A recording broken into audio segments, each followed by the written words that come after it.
ദൈവനാമത്തിന് മഹത്വമുണ്ടാകട്ടെ. കർത്താവായ യേശുക്രിസ്തുവിൻ നാമത്തിലുള്ള സ്നേഹവന്ദനത്തെ എല്ലാവർക്കും അറിയിക്കുന്നു. നമുക്ക് ഒരു പ്രാവശ്യം കൂടെ വചനം പഠിക്കുവാനായി ദൈവം നമ്മെ ഏവരെയും ബലപ്പെടുത്തുകയും സഹായിക്കുകയും ചെയ്തു. ദൈവത്തെ സ്തുതിക്കുകയും മഹത്വപ്പെടുത്തുകയും ചെയ്യാം. നമ്മുടെ കർത്താവായ യേശുക്രിസ്തുവിന്റെ ശുശ്രൂഷകൾക്ക് വേണ്ടിയുള്ള ഒരുക്കത്തെക്കുറിച്ചാണ് കഴിഞ്ഞ ക്ലാസ്സുകളിൽ പഠിച്ചുകൊണ്ടിരുന്നത്. നമുക്ക് ഇന്നു മുതൽ യേശുവിൻ്റെ ശുശ്രൂഷകളെ കുറിച്ച് അല്ലെങ്കിൽ പ്രവർത്തനങ്ങളെ കുറിച്ച് പഠിക്കാനായിട്ട് ശ്രമിക്കാം. യേശുവിൻ്റെ പ്രവർത്തനങ്ങൾ. നമ്മൾ യേശുവിൻ്റെ പ്രവർത്തനങ്ങൾ പഠിക്കുമ്പം ഒരു കാര്യം ആമുഖമായിട്ട് പറയട്ടെ. നമ്മൾ യേശുവിൻ്റെ അപ്പോസ്തലന്മാരെ കുറിച്ചും യേശുവിൻ്റെ അത്ഭുതങ്ങളെ കുറിച്ചും യേശുവിൻ്റെ പ്രസംഗങ്ങളെ കുറിച്ചും ഒക്കെ ഉപമകളെ കുറിച്ച് പിന്നീട് സെപ്പറേറ്റ് ആയിട്ട് പഠിക്കും. പക്ഷെ ശുശ്രൂഷകളുടെ ഒരു പ്രധാനപ്പെട്ട വശങ്ങളാണ് നമ്മളിവിടെ പഠിക്കാനായിട്ട് ആഗ്രഹിക്കുന്ന കാര്യം. ഇപ്പൊ നമുക്കറിയാം, നമ്മുടെ കർത്താവ് 33.5 വർഷമാണ് ഈ ലോകത്തിൽ ജീവിച്ചിരുന്നത്. 33.5 വർഷം എന്ന് നമ്മൾ പറയുന്നതിന്റെ കാരണം 30-ാമത്തെ വയസ്സിൽ യേശു ശുശ്രൂഷ ആരംഭിച്ചു എന്ന് ലൂക്കോസ് രേഖപ്പെടുത്തിയിട്ടുണ്ട്. 30-ാമത്തെ വയസ്സിൽ യേശു ശുശ്രൂഷ ആരംഭിച്ചു. പിന്നീട് നമ്മൾ യോഹന്നാന്റെ സുവിശേഷം വായിക്കുമ്പോൾ അതിനകത്ത് 3 പെസഹ പെരുന്നാളുകളെ കുറിച്ച് വായിക്കുന്നുണ്ട്. അപ്പം യേശു ശുശ്രൂഷ ആരംഭിച്ചത് എപ്പോഴാണ്? 30-ാമത്തെ വയസ്സിൽ ആണ്. യോഹന്നാനകത്ത് ശുശ്രൂഷ വേളയിലുള്ള 3 പെസഹ പെരുന്നാളിനെ കുറിച്ച് വായിക്കുകയും, ഇപ്പം വർഷത്തിൽ ഒരിക്കലാണ് എന്തുള്ളത്? പെസഹ പെരുന്നാള്. ഇപ്പൊ 30+3 പെരുന്നാളും 3 വർഷങ്ങൾ. അങ്ങനെയാണ് നമ്മൾ 33.5 വർഷം കണക്ക് കൂട്ടിയെടുത്തത്. അപ്പൊ 33 വർഷം ജീവിച്ചതിൽ അല്ലെങ്കിൽ പ്രവർത്തിച്ചതിൽ 3 വർഷത്തെ പ്രവർത്തനത്തിനകത്ത് യേശുവിന്റെ ആദ്യ വർഷത്തെ പ്രവർത്തനമാണ് നമുക്ക് ഇന്ന് പഠിക്കാനായിട്ട് നമ്മൾ ശ്രമിക്കുന്ന വിഷയം. ആദ്യ വർഷ പ്രവർത്തനം, യേശുക്രിസ്തുവിന്റെ ശുശ്രൂഷയിൽ അല്ലെങ്കിൽ പ്രവർത്തനങ്ങളിലെ ആദ്യത്തെ വർഷത്തെ പ്രവർത്തനങ്ങൾ. ആദ്യ വർഷത്തെ പ്രവർത്തനങ്ങൾ നമുക്കൊന്ന് പഠിക്കാനായിട്ട് ശ്രമിക്കാം. നമുക്കതിനെ 5 കാര്യങ്ങളായിട്ട് തരംതിരിച്ചു പഠിക്കാം. ഒന്ന്, ചരിത്രപരമായ സംഭവങ്ങൾ. എന്തൊക്കെ കാര്യങ്ങളാണ് ഈ ആദ്യ വർഷം നടന്നത് എന്ന് പഠിക്കാം. രണ്ടാമതായിട്ട് യേശുവിന്റെ വെളിപ്പെടുത്തൽ, യേശു തന്നെ കുറിച്ച് വെളിപ്പെടുത്തിയ കാര്യങ്ങൾ നമുക്കൊന്ന് പഠിക്കാം. മൂന്നാമതായിട്ട് യേശുവിനെ കുറിച്ചുള്ള വെളിപ്പെടുത്തൽ നമുക്ക് പഠിക്കാം. നാലാമതായിട്ട് യേശുവിൽ നിന്നുള്ള പ്രായോഗികമായ പാഠങ്ങളും ഒപ്പം തന്നെ അന്ന് ജീവിച്ചിരുന്ന മറ്റുള്ളവരിൽ നിന്നുള്ള പ്രായോഗികമായ പാഠങ്ങൾ. അപ്പൊ അങ്ങനെ 5 ഹെഡിങ്ങുകളായിട്ട് നമുക്ക് പഠിക്കാനായിട്ട് ശ്രമിക്കാം. ഇപ്പൊ ചരിത്രപരമായ സംഭവങ്ങൾ, യേശുവിന്റെ 1-ാം വർഷ ശുശ്രൂഷയിൽ, ആദ്യ വർഷ ശുശ്രൂഷയിൽ എന്തെല്ലാം സംഭവങ്ങളാണ് നടന്നത് എന്ന് നമുക്കൊന്ന് പഠിക്കാനായിട്ട് ശ്രമിക്കാം. നമ്മൾ എന്തായാലും ഒരുക്കം വരെ കഴിഞ്ഞു. അതായത് യോഹന്നാൻ സ്നാപകന്റെ പ്രഖ്യാപനം വരെ കഴിഞ്ഞു. ഒപ്പം തന്നെ യേശുവിന്റെ പരീക്ഷ കഴിഞ്ഞു. അതിൽ വിജയിച്ച് യേശു മടങ്ങി വന്ന കാര്യം നമ്മൾ എന്ത് ചെയ്തു? പഠിച്ചു. ഓക്കെ, ഇനി നമ്മൾ കാണുന്ന പ്രധാനപ്പെട്ട കാര്യം യേശുവിനെ അനുഗമിക്കുന്ന ശിഷ്യന്മാരെ കുറിച്ചും യേശു തന്റെ ആദ്യ ശിഷ്യന്മാരെ വിളിക്കുന്ന കാര്യവുമാണ്. യേശുവിനെ അനുഗമിക്കുന്ന ശിഷ്യന്മാരും യേശു ആദ്യം വിളിക്കുന്ന ശുശ്രൂഷകന്മാരുമാണ് അല്ലെങ്കിൽ ശിഷ്യന്മാരുമാണ് ആദ്യത്തെ ഒരു പ്രധാന സംഭവം. അത് നമ്മൾ വായിക്കുന്നത് യോഹന്നാന്റെ സുവിശേഷം 1-ാം അധ്യായം 35 മുതൽ 51 വരെയുള്ള വാക്യങ്ങളിലാണ്.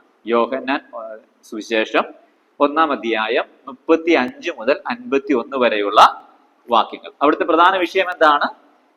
ആദ്യ ശിഷ്യന്മാരെ യേശു വിളിക്കുകയും അവർ യേശുവിനെ അനുഗമിക്കുകയും ചെയ്യുന്നു. ഓക്കെ, നമുക്കിത് മൊത്തവും വായിക്കാൻ സമയമില്ല. അതുകൊണ്ട് നമുക്ക് ഈ പ്രായോഗിക പാഠം പഠിക്കും പ്രധാനപ്പെട്ട വാക്യങ്ങൾ മാത്രം നമുക്ക് വായിച്ചു പോകാം. ഓക്കെ, ഇപ്പൊ നമുക്ക് ചരിത്ര സംഭവങ്ങൾ എന്തൊക്കെയാണെന്ന് പറഞ്ഞു പോകാം. അപ്പൊ 1-ാമത്തെ സംഭവം എന്താണ്?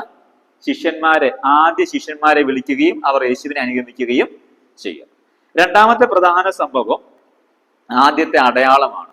കാനാവിലെ കല്യാണ വീട്ടിൽ എന്ത് ചെയ്യുന്നു? യേശു വെള്ളത്തെ വീഞ്ഞാക്കുന്നു. അത് നമ്മൾ വായിക്കുന്ന എവിടെയാണ്? യോഹന്നാൻ 2-ാം അധ്യായം 1 മുതൽ 11 വരെയുള്ള വാക്യങ്ങൾ. 3-ാമത്തെ പ്രധാന സംഭവം യേശു ശിഷ്യന്മാർക്കും കുടുംബത്തിനുമൊപ്പം കപ്പർന്നഹൂമിൽ താമസിക്കുന്നു. ഓക്കെ, അപ്പൊ ഒന്ന്, ശിഷ്യന്മാരെ സ്വീകരിച്ചു, അവർ യേശുവിനെ അനുഗമിക്കുന്നു. രണ്ടാമതായിട്ട് കാനാവിലെ കല്യാണ വീട്ടിൽ വെള്ളത്തെ വീഞ്ഞാക്കുന്നു. 3-ാമത്തെ സംഭവം ഈ കാനാവിൽ നിന്ന് എങ്ങോട്ട് പോകുന്നു? കപ്പർന്നഹൂമിലേക്ക് പോകുന്നു. അവിടെ ശിഷ്യന്മാർക്കും തന്റെ കുടുംബത്തിനൊപ്പം എന്ത് ചെയ്യുന്നു? താൻ അല്ലെങ്കിൽ അമ്മയ്ക്കും സഹോദരന്മാർക്കും ശിഷ്യന്മാർക്കും ഒപ്പം അവിടെ താമസിക്കും. പക്ഷെ ഏറെ നാൾ അവിടെ പാർക്കുന്നില്ല. അദ്ദേഹം നേരെ പെസഹ പെരുന്നാളിന് വേണ്ടി യെരുശലേമിലേക്ക് വരും. യോഹന്നാൻ 2:13 വാക്യം, പെസഹ പെരുന്നാളിന് വേണ്ടി യെരുശലേമിലേക്ക് വരും. നാലാമത്തെ സംഭവം പെസഹ പെരുന്നാളിന് വേണ്ടി യെരുശലേമിലേക്ക് വരുന്നു. അഞ്ചാമത്തെ സംഭവം യെരുശലേം ദേവാലയം ശുദ്ധീകരിക്കുന്നതാണ്. യെരുശലേം ദേവാലയം ശുദ്ധീകരിക്കുന്നു. അത് നമ്മൾ വായിക്കുന്നത് യോഹന്നാൻ സുവിശേഷം 2-ാം അധ്യായം 14 മുതൽ 22 വരെ. യോഹന്നാൻ 2-ാം അധ്യായം 14 മുതൽ 22 വരെ. അപ്പൊ എന്ത് ചെയ്യുന്നു? ദേവാലയം അല്ലെ, ആടുകളെയും കാളകളെയും ഒക്കെ ഓടിക്കുകയും പ്രാവുകളെ കൊണ്ടുപോകാൻ പറയുകയും ഈ വാണിഭക്കാരുടെ മേശ അത് മറിച്ചുകളൊക്കെ ചെയ്യുന്ന സംഭവം അവിടെയാണ്. 1-ാം വർഷത്തിലെ സംഭവം നടക്കുന്നത്.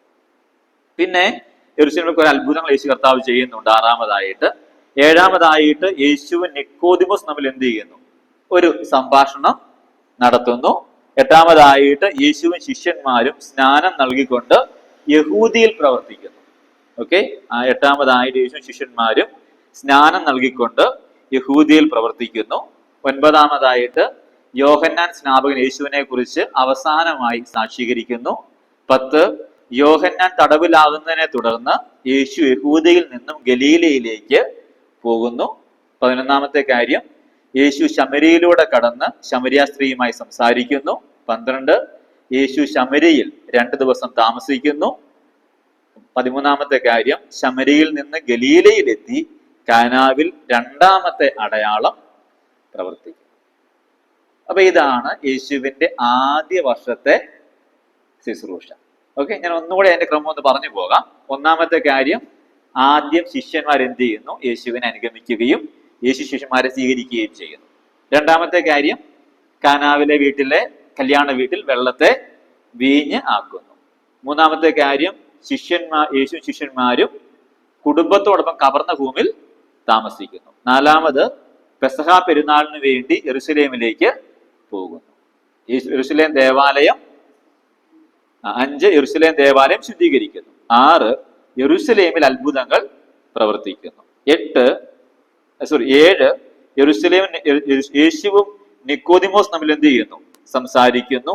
8 യേശുവും ശിഷ്യന്മാരും സ്നാനം നൽകിക്കൊണ്ട് യഹൂദിയിൽ പ്രവർത്തിക്കുന്നു. 9 യോഹന്നാൻ സ്നാപകൻ യേശുവിനെ കുറിച്ച് അവസാനമായി സാക്ഷീകരിക്കുന്നു.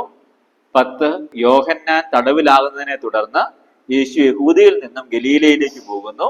11 യേശു ശമര്യയിലൂടെ കടന്ന് ശമര്യ സ്ത്രീയുമായി സംസാരിക്കുന്നു. 12 യേശു ശമര്യയിൽ 2 ദിവസം താമസിക്കുന്നു. 13 ശമര്യയിൽ നിന്ന് ഗലീലയിലെത്തി കാനാവിൽ 2-ാമത്തെ അത്ഭുതം ചെയ്യും. ഈ കാനാവിലെ 2-ാമത്തെ അത്ഭുതമാണ് കേട്ടോ. അതിന്റെ ഇടയ്ക്ക് യെരുശലേമിൽ എന്ത് ചെയ്തിട്ടുണ്ട്? അത്ഭുതങ്ങൾ ചെയ്തിട്ടുണ്ട്. ഓക്കെ, പക്ഷെ രേഖപ്പെടുത്തിയിട്ടില്ല. എന്തൊക്കെയാണെന്ന് എന്ത് ചെയ്തിട്ടില്ല? രേഖപ്പെടുത്തിയിട്ട് ഇല്ല. ജസ്റ്റ് നമുക്ക് വായിച്ചേക്കാം ആ കാര്യം. യോഹന്നാൻ 2:23. യോഹന്നാൻ 2:23. യോഹന്നാൻ 2:23 കണ്ടോ? അവൻ ചെയ്ത അടയാളങ്ങൾ കണ്ടിട്ട് അവന്റെ നാമത്തിൽ. അപ്പൊ യേശു എന്ത് ചെയ്തിട്ടുണ്ട്? അടയാളങ്ങൾ ചെയ്തിട്ടുണ്ട്. പക്ഷെ എല്ലാം എന്ത് ചെയ്തിട്ടില്ല? രേഖപ്പെടുത്തിയിട്ട് ഇല്ല. എന്താ എല്ലാം രേഖപ്പെടുത്താത്ത?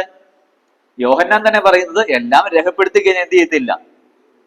ഇപ്പൊ ഈ പുസ്തകം എഴുതി തീരത്തില്ല, ഒതുങ്ങത്തില്ല. ഈ ഭൂമിയിലെങ്ങും ഒതുങ്ങുന്ന അത്രയും അതിനേക്കാൾ ഏറെ കാര്യങ്ങൾ എന്ത് ചെയ്തിട്ടുണ്ട്? യേശു ചെയ്തിട്ടുണ്ട്.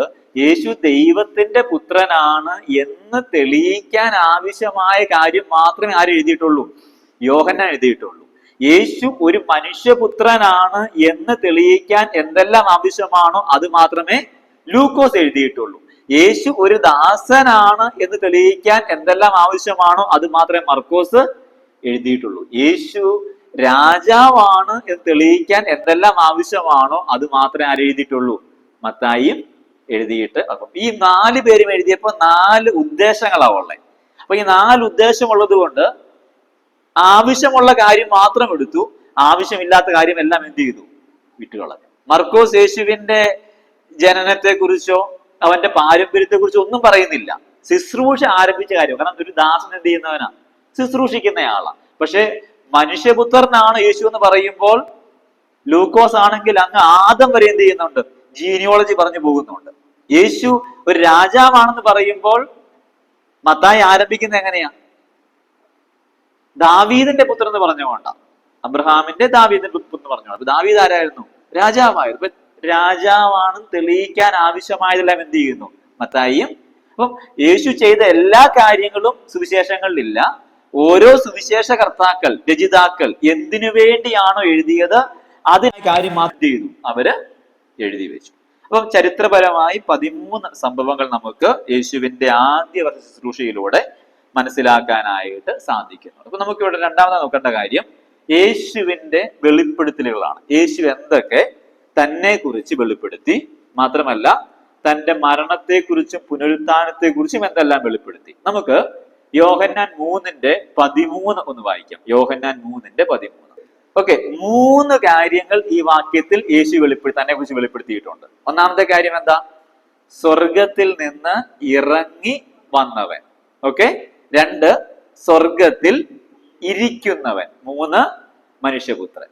അപ്പം യേശുക്രിസ്തുവിനെ കുറിച്ച് യേശു തന്നെ വെളിപ്പെടുത്തിയ 3 കാര്യങ്ങളാണ് 3-ാം അധ്യായം 13-ാം വാക്യത്തിലുള്ളത്. 1, സ്വർഗത്തിൽ ഇറങ്ങി വന്നവനാണ്. അതേ സമയം സ്വർഗത്തിൽ ഇരിക്കുന്നവനാണ്. 3, അവൻ മനുഷ്യപുത്രൻ ആണ്. അപ്പൊ യേശുവിന്റെ പ്രീ ഇൻകാർണേഷൻ, അതായത് ക്രിസ്തു മനുഷ്യനായി തീരുന്നതിന് മുൻപുള്ള അവസ്ഥയെക്കുറിച്ച് നമുക്ക് മനസ്സിലാക്കാൻ സാധിക്കും. സ്വർഗത്തിൽ ഇരിക്കുന്നവനാണ്, അതേ സമയത്ത് ഭൂമിയിലും. യേശുവിന്റെ സർവ വ്യാപകത്വം മനസ്സിലാക്കാനായിട്ട് സാധിക്കും. അവൻ മനുഷ്യപുത്രനാണ്, അപ്പൊ മനുഷ്യനായിട്ട് അവതരിച്ചവൻ ആണ് എന്ന് മനസ്സിലാക്കാനായിട്ട് സാധിക്കും. ഇനി യേശു തന്നെ രണ്ടാമത്തെ കാര്യം, 4-ാമത്തെ ആശയം, 4-ാം അധ്യായം 26-ാമത്തെ വാക്യം, 4:26. യേശു തന്നെ കുറിച്ച് പറയുന്ന, നിന്നോട് സംസാരിക്കുന്ന ഞാൻ തന്നെ. അപ്പൊ യേശു തന്നെ കുറിച്ച് എന്തെല്ലാം പറഞ്ഞു? 1, സ്വർഗത്തിൽ നിന്ന് ഇറങ്ങി വന്നവൻ. 2, സ്വർഗത്തിൽ ഇരിക്കുന്നവൻ. 3, മനുഷ്യപുത്രൻ. 4, മശിഹ. അപ്പൊ സ്വർഗത്തിൽ നിന്ന് ഇറങ്ങി വന്നു സമം മുൻപേ ഉണ്ടായിരുന്നവനാണ്. അവിടെ നിന്ന് എന്ത് ചെയ്തു? ഇങ്ങോട്ട് ഇറങ്ങി വന്നു. അപ്പം ജനനത്തിന് മുൻപേ യേശു ഉണ്ടായിരുന്നു. യേശു ക്രിസ്തുവിന്റെ ജഡാവതാരം മുൻപുള്ള അസ്തിത്വം ആ കാര്യം വെളിപ്പെടുത്തുന്നു. സ്വർഗത്തിൽ ഇരിക്കുന്നവൻ എന്ന് പറയുമ്പോൾ യേശു അവിടെയും പ്രസന്റ് ആണ് എന്നുള്ള കാര്യം. സർവവ്യാപിയാണ്, സർവവ്യാപകത്വം ഉള്ളവനാണെന്ന് തെളിയിക്കുന്നു.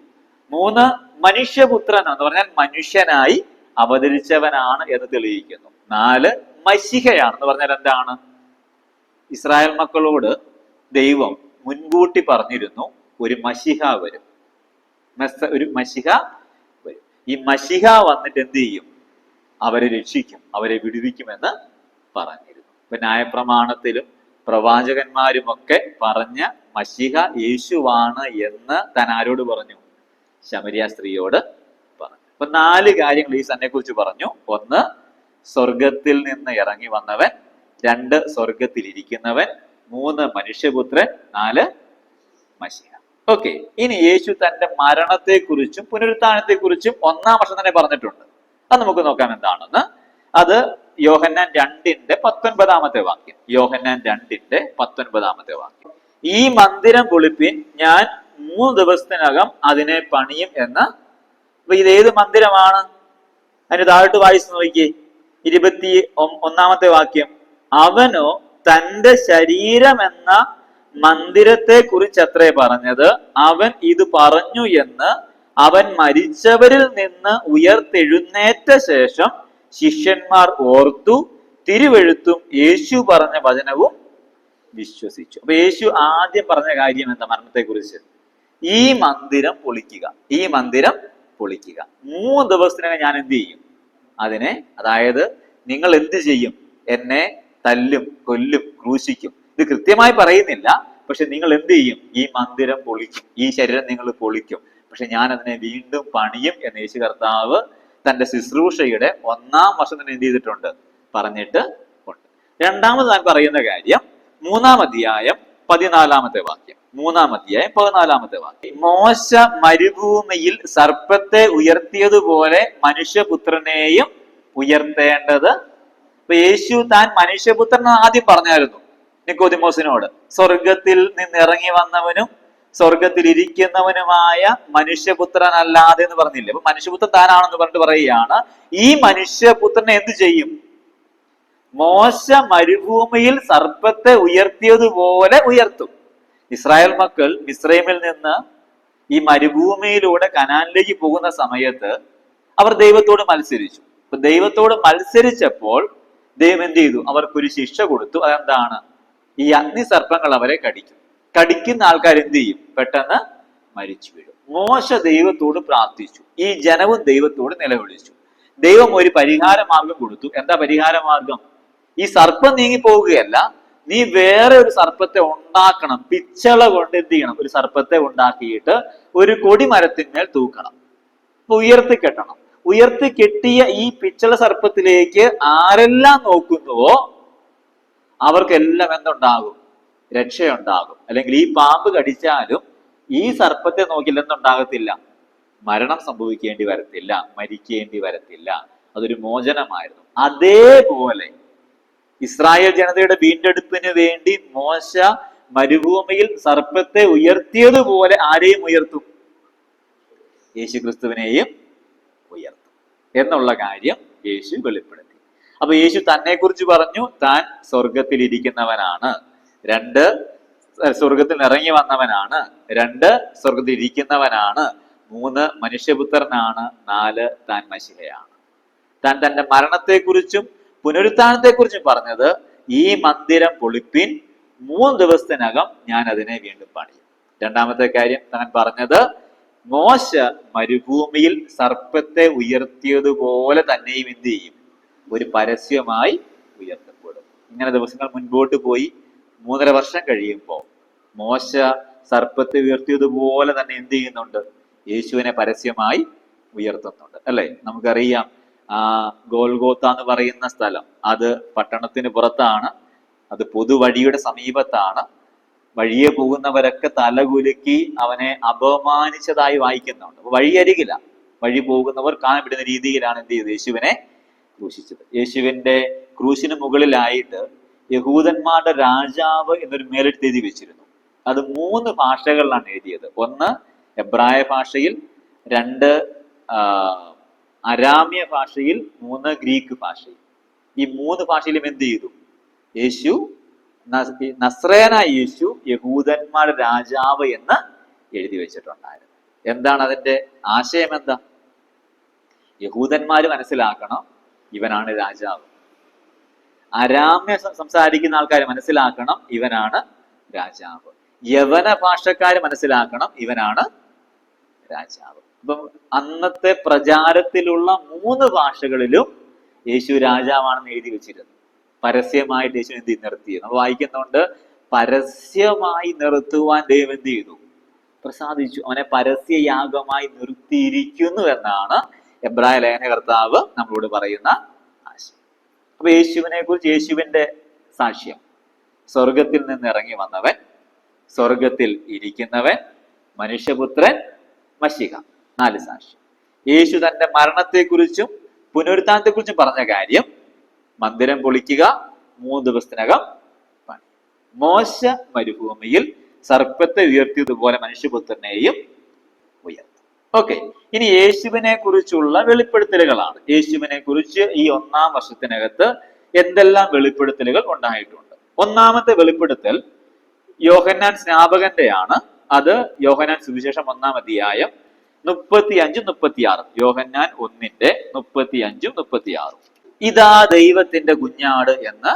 അപ്പൊ ഒന്നാമത്തെ യേശുവിനെ കുറിച്ചുള്ള വെളിപ്പെടുത്തൽ അതാരുടെയാണ്?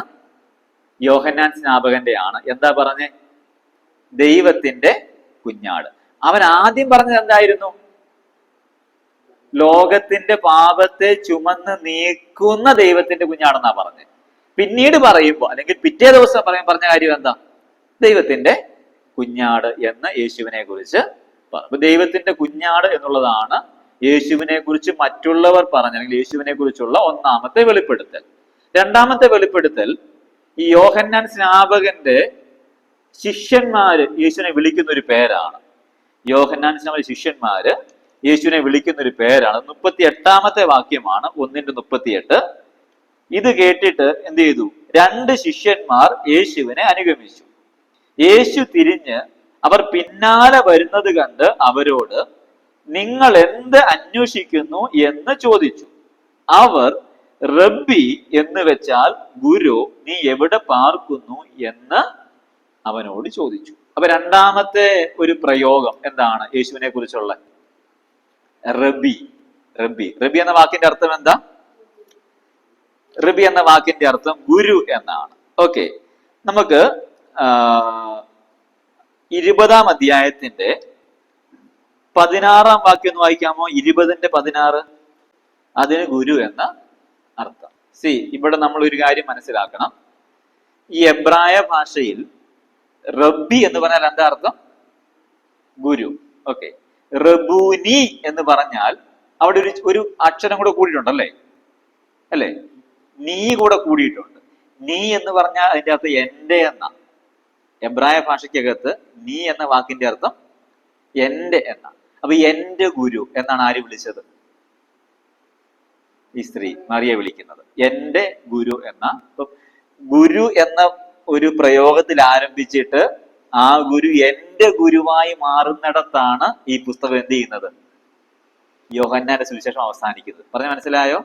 റബി ഗുരു എന്ന് പറഞ്ഞ് ആരംഭിച്ചിട്ട് അത് എന്റെ ഗുരു എന്ന് പറയുന്നെങ്കിൽ പേഴ്സണലായ ഒരു റിലേഷൻ ഉണ്ടാകുന്ന അവസ്ഥയിലാണ് എന്ത് ചെയ്യുന്നത്? ഈ പുസ്തകം അവസാനിക്കും. ഇപ്പൊ യേശു ആരാണ്? റബിയാണ്. പക്ഷെ ആരായിട്ട് മാറണം? റബൂനി, എന്റെ ഗുരുവായി, പേഴ്സണലായി എന്റെ ഗുരു എന്ന് പറയത്തക്ക നിലയിലേക്ക്, അത്തരം ഒരു അവസ്ഥയിലേക്ക് നമ്മൾ എന്ത് ചെയ്യണം? നമ്മൾ കടന്ന് വരണം. അപ്പൊ യേശുവിനെ കുറിച്ചുള്ള വെളിപ്പെടുത്തൽ, ഒന്നാമത്തെ കാര്യം യേശു ദൈവത്തിന്റെ കുഞ്ഞാടാണ്. രണ്ട്, യേശു റബ്ബിയാണ്. റബ്ബിയാണ്. അവൻ ആരായി മാറണം? റബ്ബൂനിയായിട്ട് മാറണം. ഓക്കെ, മൂന്നാമത് 1-ാം അധ്യായം തന്നെ 41-ാമത്തെ വാക്യം. 41-ാമത്തെ വാക്യം നോക്കിയേ. ഞങ്ങൾ മശിഹായെ എന്ന് വെച്ചാൽ ക്രിസ്തുവിനെ കണ്ടെത്തിയിരിക്കുന്നു എന്ന് പറഞ്ഞു. നോക്കിയേ, അവിടെ ഇപ്പം എന്താണ് എന്താണ് യേശു പറയുന്ന കാര്യം? യേശു ആരാണ്? മശിഹ. മശിഹ എന്ന വാക്കിന്റെ അർത്ഥം എന്താണ്? അഭിഷിക്തൻ. ക്രിസ്തു അല്ലെങ്കിൽ അഭിഷിക്തൻ, അഭിഷേകം പ്രാപിച്ച് വരുന്നവൻ എന്നാണ് ആ വാക്കിന്റെ അർത്ഥം. ശരിക്കും പറഞ്ഞു കഴിഞ്ഞാല് അതിനുശേഷം അവര് നഥനയേലിനെ കാണുമ്പോൾ നഥനയേലിനോടും പറയുന്ന ഒരു കാര്യമുണ്ട്. 45-ാം വാക്യം. ഫിലിപ്പോസ് നഥനയേലിനെ കണ്ട അവനോട്, ന്യായപ്രമാണത്തിൽ മോശയും പ്രവാചകന്മാരും എഴുതിയിരിക്കുന്നവനെ കണ്ടെത്തിയിരിക്കുന്നു. അപ്പം മോശയും ന്യായപ്രമാണവും പറയുന്ന ആരെ കുറിച്ചാ? മശിഹായെ കുറിച്ചാ പറഞ്ഞത്. മശിഹായെ കുറിച്ചാണ് പറഞ്ഞത്. യേശുവാണ് മശിഹ എന്ന് മറ്റുള്ളവരും യേശുവിനെ കുറിച്ച് എന്ത് ചെയ്യുന്നു? സാക്ഷ്യം പറഞ്ഞു. യേശു ആരാണ്? 1, ദൈവത്തിന്റെ കുഞ്ഞാടാണ്.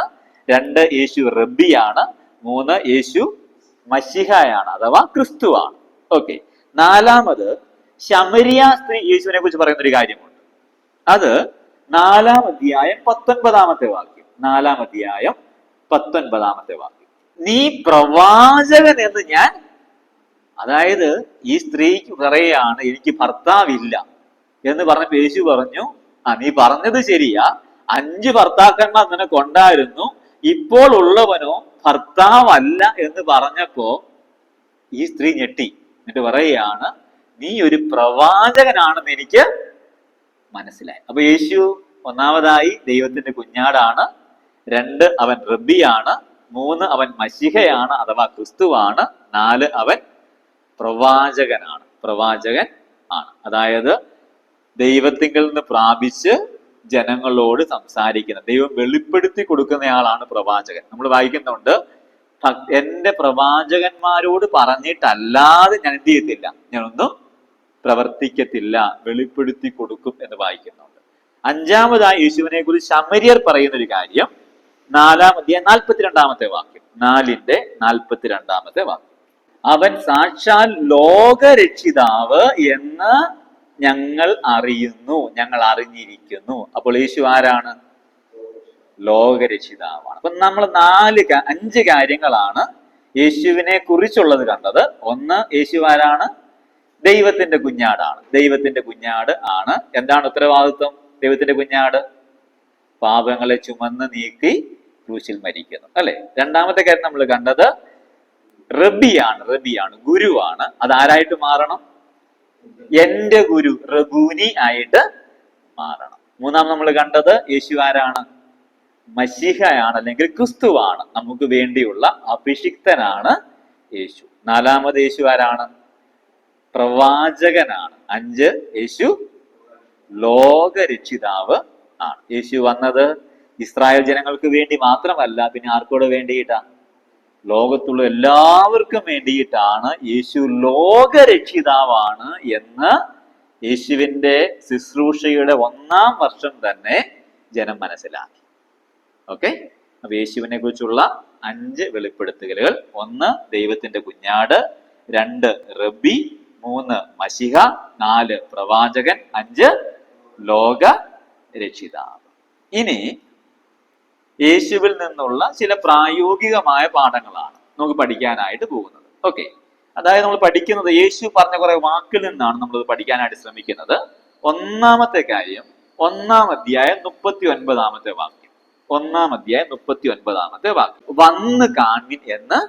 അപ്പൊ പ്രായോഗിക പാഠം എന്താ ഇവിടെ? ചെന്ന് കാണുക, ചെന്ന് കാണുക. അതായത് ഈ യോഹന്നാൻ സ്നാപകൻ പറഞ്ഞു, ഇതാ ദൈവത്തിന്റെ കുഞ്ഞാട്.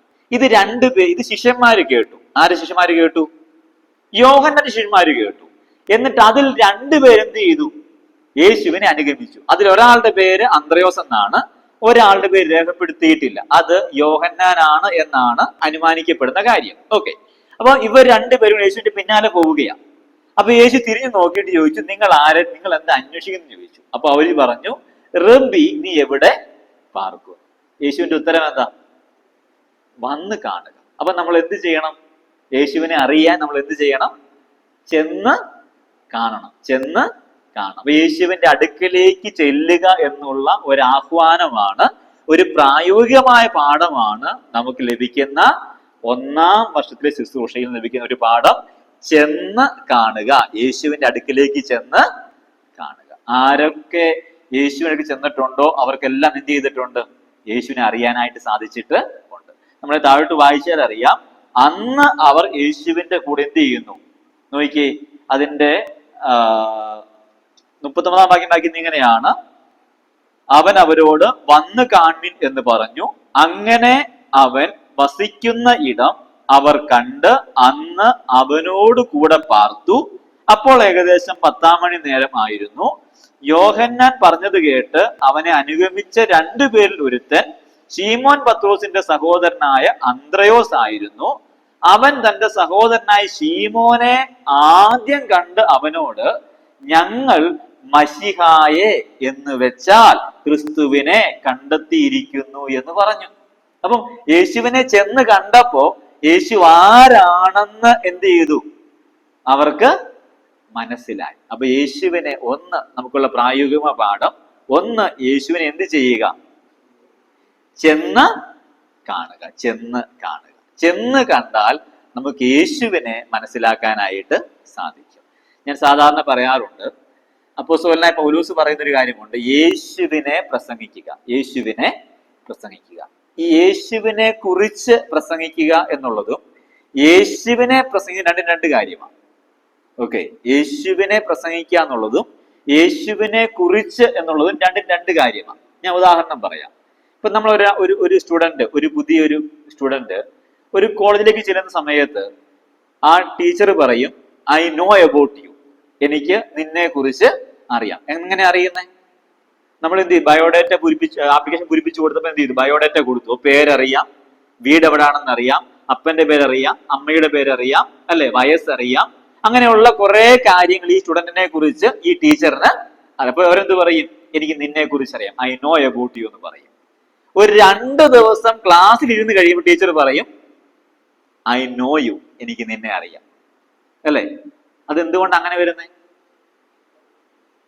ആദ്യം വായിച്ച് മനസ്സിലാക്കിയതേ ഉള്ളൂ, ഈ കുട്ടി എങ്ങനെയാണ് എന്താണെന്ന് വായിച്ച് മനസ്സിലാക്കി. പക്ഷേ 2 ദിവസം ക്ലാസ്സിൽ ഇരുന്നപ്പോ ഇവൻ എങ്ങനെ ഉള്ളവനാണ് എന്ന് ആ ടീച്ചറിന് മനസ്സിലായി. അപ്പൊ ടീച്ചർ പറഞ്ഞു, എനിക്ക് നിന്നെ, നീ അധികം ഒന്നും പറയണ്ട, എനിക്ക് നിന്നെ അറിയാം, ഐ നോ യു. ഇതാ സംഭവം. നമ്മൾ യേശുവിന്റെ കൂടെ പാർക്കുമ്പോ നമുക്ക് ആരെ അറിയാൻ പറ്റും? യേശുവിനെ അറിയാനായിട്ട് അപ്പൊ ചെന്ന് കാണുക എന്നുള്ളതാണ് യേശു പഠിപ്പിച്ചതിൽ നിന്നുള്ള നമുക്കുള്ള പ്രായോഗികമായ പാഠം. രണ്ടാമത്തെ പാഠം അതിന്റെ 43-ാമത്തെ വാക്യം. 43-ാം വാക്യം, എന്നെ അനുഗമിക്ക എന്ന്. അപ്പൊ ഒന്ന് വന്ന് കാണുക, അപ്പൊ നമ്മൾ എന്ത് ചെയ്യണം? ചെന്ന് കാണണം. രണ്ടാമത്തെ യേശുവിന്റെ ആഹ്വാനം എന്താണ്? എന്നെ അനുഗമിക്കുക. അപ്പൊ എന്ത് ചെയ്യണം? യേശുവിനെ എന്ത് ചെയ്യണം? അനുഗമിക്കാൻ, യേശുവിന്റെ കൂടെ നടക്കണം. യേശുവിന്റെ കൂടെ. ഇപ്പൊ അനുഗമിക്കാൻ ഉദ്ദേശിക്കുന്നത് എന്താ? കൂടെ പോകാന്നുള്ളതാ. ഇപ്പൊ നമ്മൾ ആ വാക്കിന്റെ ആക്ച്വൽ മീനിങ് നോക്കി അതിന്റെ അർത്ഥം പുറകെ നടക്കുക എന്നുള്ളതാ. യേശു എങ്ങനെ നടക്കുന്നു അങ്ങനെ നടക്കുക എന്നുള്ളതിന്റെ ആക്ച്വൽ മീനിങ്. പക്ഷെ ഒരു ഒരു ഈ ഗുരുകുല സമ്പ്രദായമൊക്കെ പോലെ ഗുരുവിന്റെ കൂടെ എപ്പോഴും ആരുണ്ട്?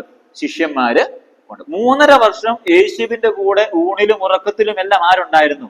ശിഷ്യന്മാര് ഉണ്ടായിരുന്നു. അപ്പൊ യേശു പറഞ്ഞതിന്റെ ശരിക്കുള്ള ആഹ്വാനം എന്താ? എന്റെ കൂടെ നടക്കാന്ന്. എന്റെ കൂടെ വരാം, എന്റെ കൂടെ.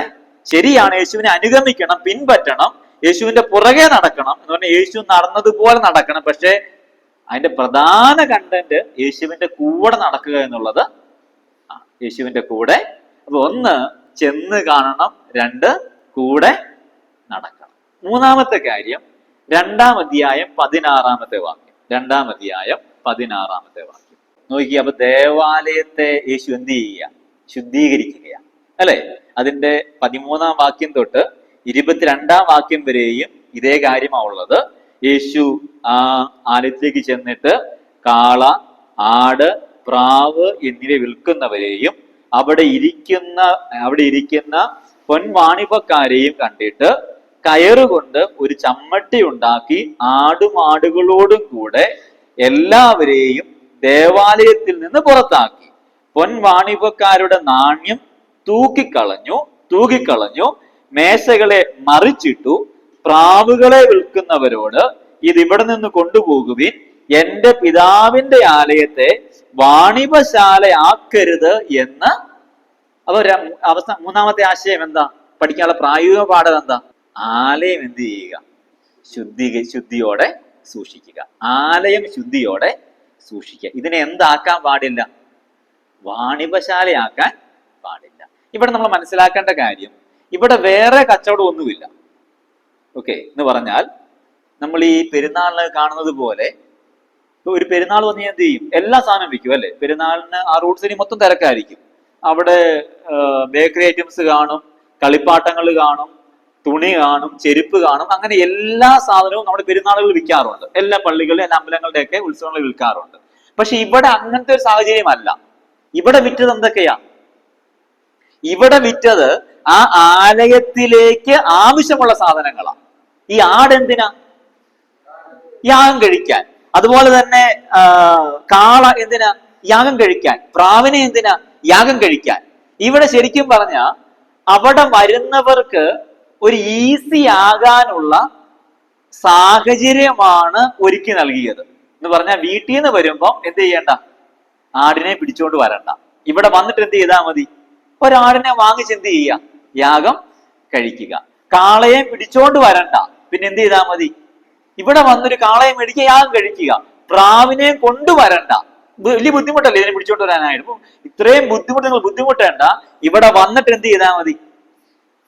ഈ കാര്യം വാങ്ങിച്ചാൽ മതി. ഇതിനകത്ത് നമ്മൾ ചരിത്രപരമായി മനസ്സിലാക്കുന്ന കാര്യം, ഈ പുരോഹിതന്മാർക്കും ഇതിനകത്തൊരു പങ്കുണ്ടായിരുന്നാ പറയുന്നത്. ഒരു പങ്ക് എന്ന് പറഞ്ഞാൽ അവർക്ക് അതിന്റെ ഓഹരി കിട്ടുമായിരുന്നു. ഇപ്പം ഒരാളൊരു കാളയെ വാങ്ങിച്ചു കഴിഞ്ഞാൽ എന്ത് ചെയ്യും? ഈ കാളയെ വിൽക്കുന്ന ആൾക്കാർ എന്ത് ചെയ്യും? പുരോഹിതൻ എന്ത് ചെയ്യും? ഒരു ഓഹരി കൊടുക്കും. അതായത് ഇപ്പൊ ഞാൻ ഒരു കാളയും കൊണ്ട് ചെന്ന് കഴിഞ്ഞാൽ വീട്ടിൽ നിന്ന് കൊണ്ടുവന്നിരിക്കട്ടെ, പുരോഹിതൻ പറയും ഇത് ശരിയല്ല, ഇതിന്റെ കണ്ണ് ശരിയല്ല, മൂക്ക് ശരിയല്ല, ചെവി ശരിയല്ല എന്ന് പറഞ്ഞാൽ എന്ത് ചെയ്യും? ഇതിനെ തഴയും. എന്നിട്ട് അവിടെ പോയി നല്ല ഒരെണ്ണം വാങ്ങിച്ചോളാൻ പറയും. അപ്പൊ എനിക്ക് എന്തായാലും എന്ത് ചെയ്യണം? യാഗം കഴിക്കണം. അതിന്റെ ഉത്തരവാദിത്വമല്ല. അപ്പൊ ഞാൻ എന്ത് ചെയ്യും? ഞാൻ കൊണ്ടുവന്ന കാളയെ വിട്ടേച്ച്, അല്ലെങ്കിൽ കൊണ്ടുവന്ന ആടിനെ വിട്ടേച്ച് ഞാൻ എന്ത് ചെയ്യും? അവിടെ പോകും, ഒരെണ്ണം മേടിക്കും. അപ്പൊ ഇവിടെ കച്ചവടം നടക്കുമ്പോൾ എന്ത് ചെയ്യും? പുരോഹിതന് ഈ എന്ത് പറയുക, ഡോക്ടർക്ക് മെഡിക്കൽ റിപ്പുമാര് അല്ലെങ്കിൽ മെഡിക്കൽ മരുന്ന് വിഭാഗക്കാര് കമ്മീഷൻ കൊടുക്കുന്നു പറയുന്നത് പോലെ ഇവിടെയും എന്ത് ചെയ്യുമായിരുന്നു? കമ്മീഷനൊക്കെ കിട്ടും. ശരിക്കും ആളുകൾക്ക് ഈ ആലയത്തിലേക്ക് വരുന്ന ഒരു കംഫോർട്ട് സോൺ ഉണ്ടാക്കാൻ വേണ്ടിയിട്ടാണ് ഇത്തരം കച്ചവടങ്ങൾ തുടങ്ങിയത്. പിന്നെ കരം കൊടുക്കാനുള്ള നാണയമാണ് എന്ത് ചെയ്യുന്നത്? വിനിമയം ചെയ്യുന്നത്. എന്ന് പറഞ്ഞാൽ ഇപ്പൊ ദൂരദേശത്ത് നിന്ന് വരുന്ന ആളുകൾക്ക് ഇവിടുത്തെ നാണയമില്ല, അപ്പൊ എന്ത് ചെയ്യാം? ഇപ്പൊ ഡോളറൊക്കെ നമ്മൾ വിനിമയം മാറുന്നത് പോലെ എന്ത് ചെയ്യാം? അങ്ങനെ മാറാം. അതാ ഇവിടുത്തെ സംഭവം. പക്ഷെ അതിനെയാണ് എന്ത് ചെയ്യുന്നത്? യേശു മാറ്റുക. അപ്പൊ അതിന്റെ അർത്ഥം എന്താ? നിങ്ങൾ ആലയത്തിലേക്ക് വരുന്നുണ്ട്, എങ്ങനെ വരണം? ഒരുക്കത്തോടെ വരണം. ബൈബിളിവിടെ വെച്ചേച്ച് പോകരുത്, അടുത്ത ആഴ്ച വരുമ്പോൾ എടുക്കാന്നും പറഞ്ഞുകൊണ്ട്. അല്ല, ഇവിടെ വരുന്നവർക്ക് കൊടുക്കാൻ നമ്മൾ എന്ത് ചെയ്യാൻ പാടില്ല? ബൈബിൾ വാങ്ങിച്ചു വെക്കാൻ പാടില്ല. ഒരു പുതിയ ആളൊന്നും എന്ത് ചെയ്യാം? നമുക്ക് കൊടുക്കാം. പക്ഷെ വിശ്വാസികൾക്കെല്ലാം സഭയെന്ന് പറയുന്നത് എന്താകരുത്? ബൈബിൾ വെച്ചിട്ട് പോകാനുള്ള സ്ഥലമല്ല ഇത്. മറന്നു പോകാൻ കേട്ടോ, അത് സ്വാഭാവികമായി മറന്നു പോകാം. പക്ഷെ ഇനിയിപ്പം അടുത്ത ആഴ്ച പോരെ എന്ന രീതിയിൽ എന്ത് ചെയ്യാൻ പാടില്ല. ഇതിനെ വെച്ചിട്ട് പോകാനൊന്നും പാടില്ല. നമ്മൾ എന്ത് ചെയ്തോണം? ഇത് നമ്മൾ എന്ത് പർപ്പസിന് വേണ്ടി ഉണ്ടാക്കിയോ ആ പർപ്പസിന് വേണ്ടി നമ്മൾ ശുദ്ധിയോടെ സൂക്ഷിക്കണം. ഓക്കെ, ഈ ആലയം നമ്മൾ ഉണ്ടാക്കി എന്തിനു വേണ്ടിയിട്ടാണ്? ദൈവത്തെ ആരാധിക്കാനാണ്, ദൈവികമായ കാര്യങ്ങൾക്ക് വേണ്ടിയിട്ടാണ്. അപ്പൊ നമ്മൾ ഇതിനെ എന്ത് ചെയ്യണം? ആ പർപ്പസിന് വേണ്ടി മാത്രം എന്ത് ചെയ്യണം? ഉപയോഗിക്കണം. പലർക്കും ഈ ഒരു കാര്യത്തിൽ അത്രയും ശ്രദ്ധ കൊടുക്കാറില്ല. കാരണം ചോദിച്ചാല് പുതിയ നിയമത്തിനകത്തെങ്ങും വ്യക്തമായി ഈ ഹോളുകളെ കുറിച്ചൊന്നും പറഞ്ഞിട്ടില്ല, ആലയങ്ങളെ കുറിച്ച് എന്ത് ചെയ്തിട്ടില്ല, പറഞ്ഞില്ല. എന്താ കാരണം ചോദിച്ചു കഴിഞ്ഞാല് അതിന്റെ കാരണം ഇത്രേ ഉള്ളൂ. 1-ാം നൂറ്റാണ്ടിൽ ഈ ഒരു സിസ്റ്റം ഉണ്ടായിട്ടില്ലായിരുന്നു. ഓക്കെ, 1-ാം നൂറ്റാണ്ടിൽ ആരാ നടന്നിരുന്നത്? അവരവരുടെ വീടുകളിലാണ്. ഇപ്പം ഈ ഫിലോമോൻ ലേഖനം വായിക്കുന്നില്ലേ? നിന്റെ വീട്ടിലെ സഭയ്ക്കെന്ന് വായിക്കുന്നില്ലേ? നിന്റെ വീട്ടിലെ. ഇപ്പൊ വീടുകളിലാണ് എന്ത് ചെയ്തത്? അവർ ആരാധനയ്ക്ക് വേണ്ടി, ആരാധനയ്ക്കും എല്ലാം മീറ്റിങ്ങിനായിട്ട് കൂടുന്ന വീടുകളില്ല, അല്ലെങ്കിൽ മാളിക മുറികളില്ല. ഈ ഒരു സെറ്റപ്പ് എന്തില്ല? 1-ാം നൂറ്റാണ്ടിനകത്ത് ഇല്ല. അതുകൊണ്ട് ഇതുമായി ബന്ധപ്പെട്ടിട്ടുള്ള ഒരു വാക്യം പോലും പുതിയ നിയമത്തിനകത്ത് ഇല്ല. പക്ഷെ നമ്മൾ ഈ സിസ്റ്റത്തിലേക്ക് വന്നു. നമ്മൾ ഇന്ന് കെട്ടിടങ്ങൾ പണിത് ആ കെട്ടിടത്തിനകത്തേക്ക് എന്തിനു വേണ്ടി കൂടി വരുന്നു? ആരാധനയ്ക്കും ബൈബിൾ ക്ലാസ്സിനും ഒക്കെ ആയിട്ട് കൂടി വരുന്നു. അപ്പൊ നമ്മൾ എന്ത് ചെയ്യണം? ആ പവിത്രതയോടുകൂടെ മാത്രം ഈ കെട്ടിടങ്ങളെ സൂക്ഷിക്കണം.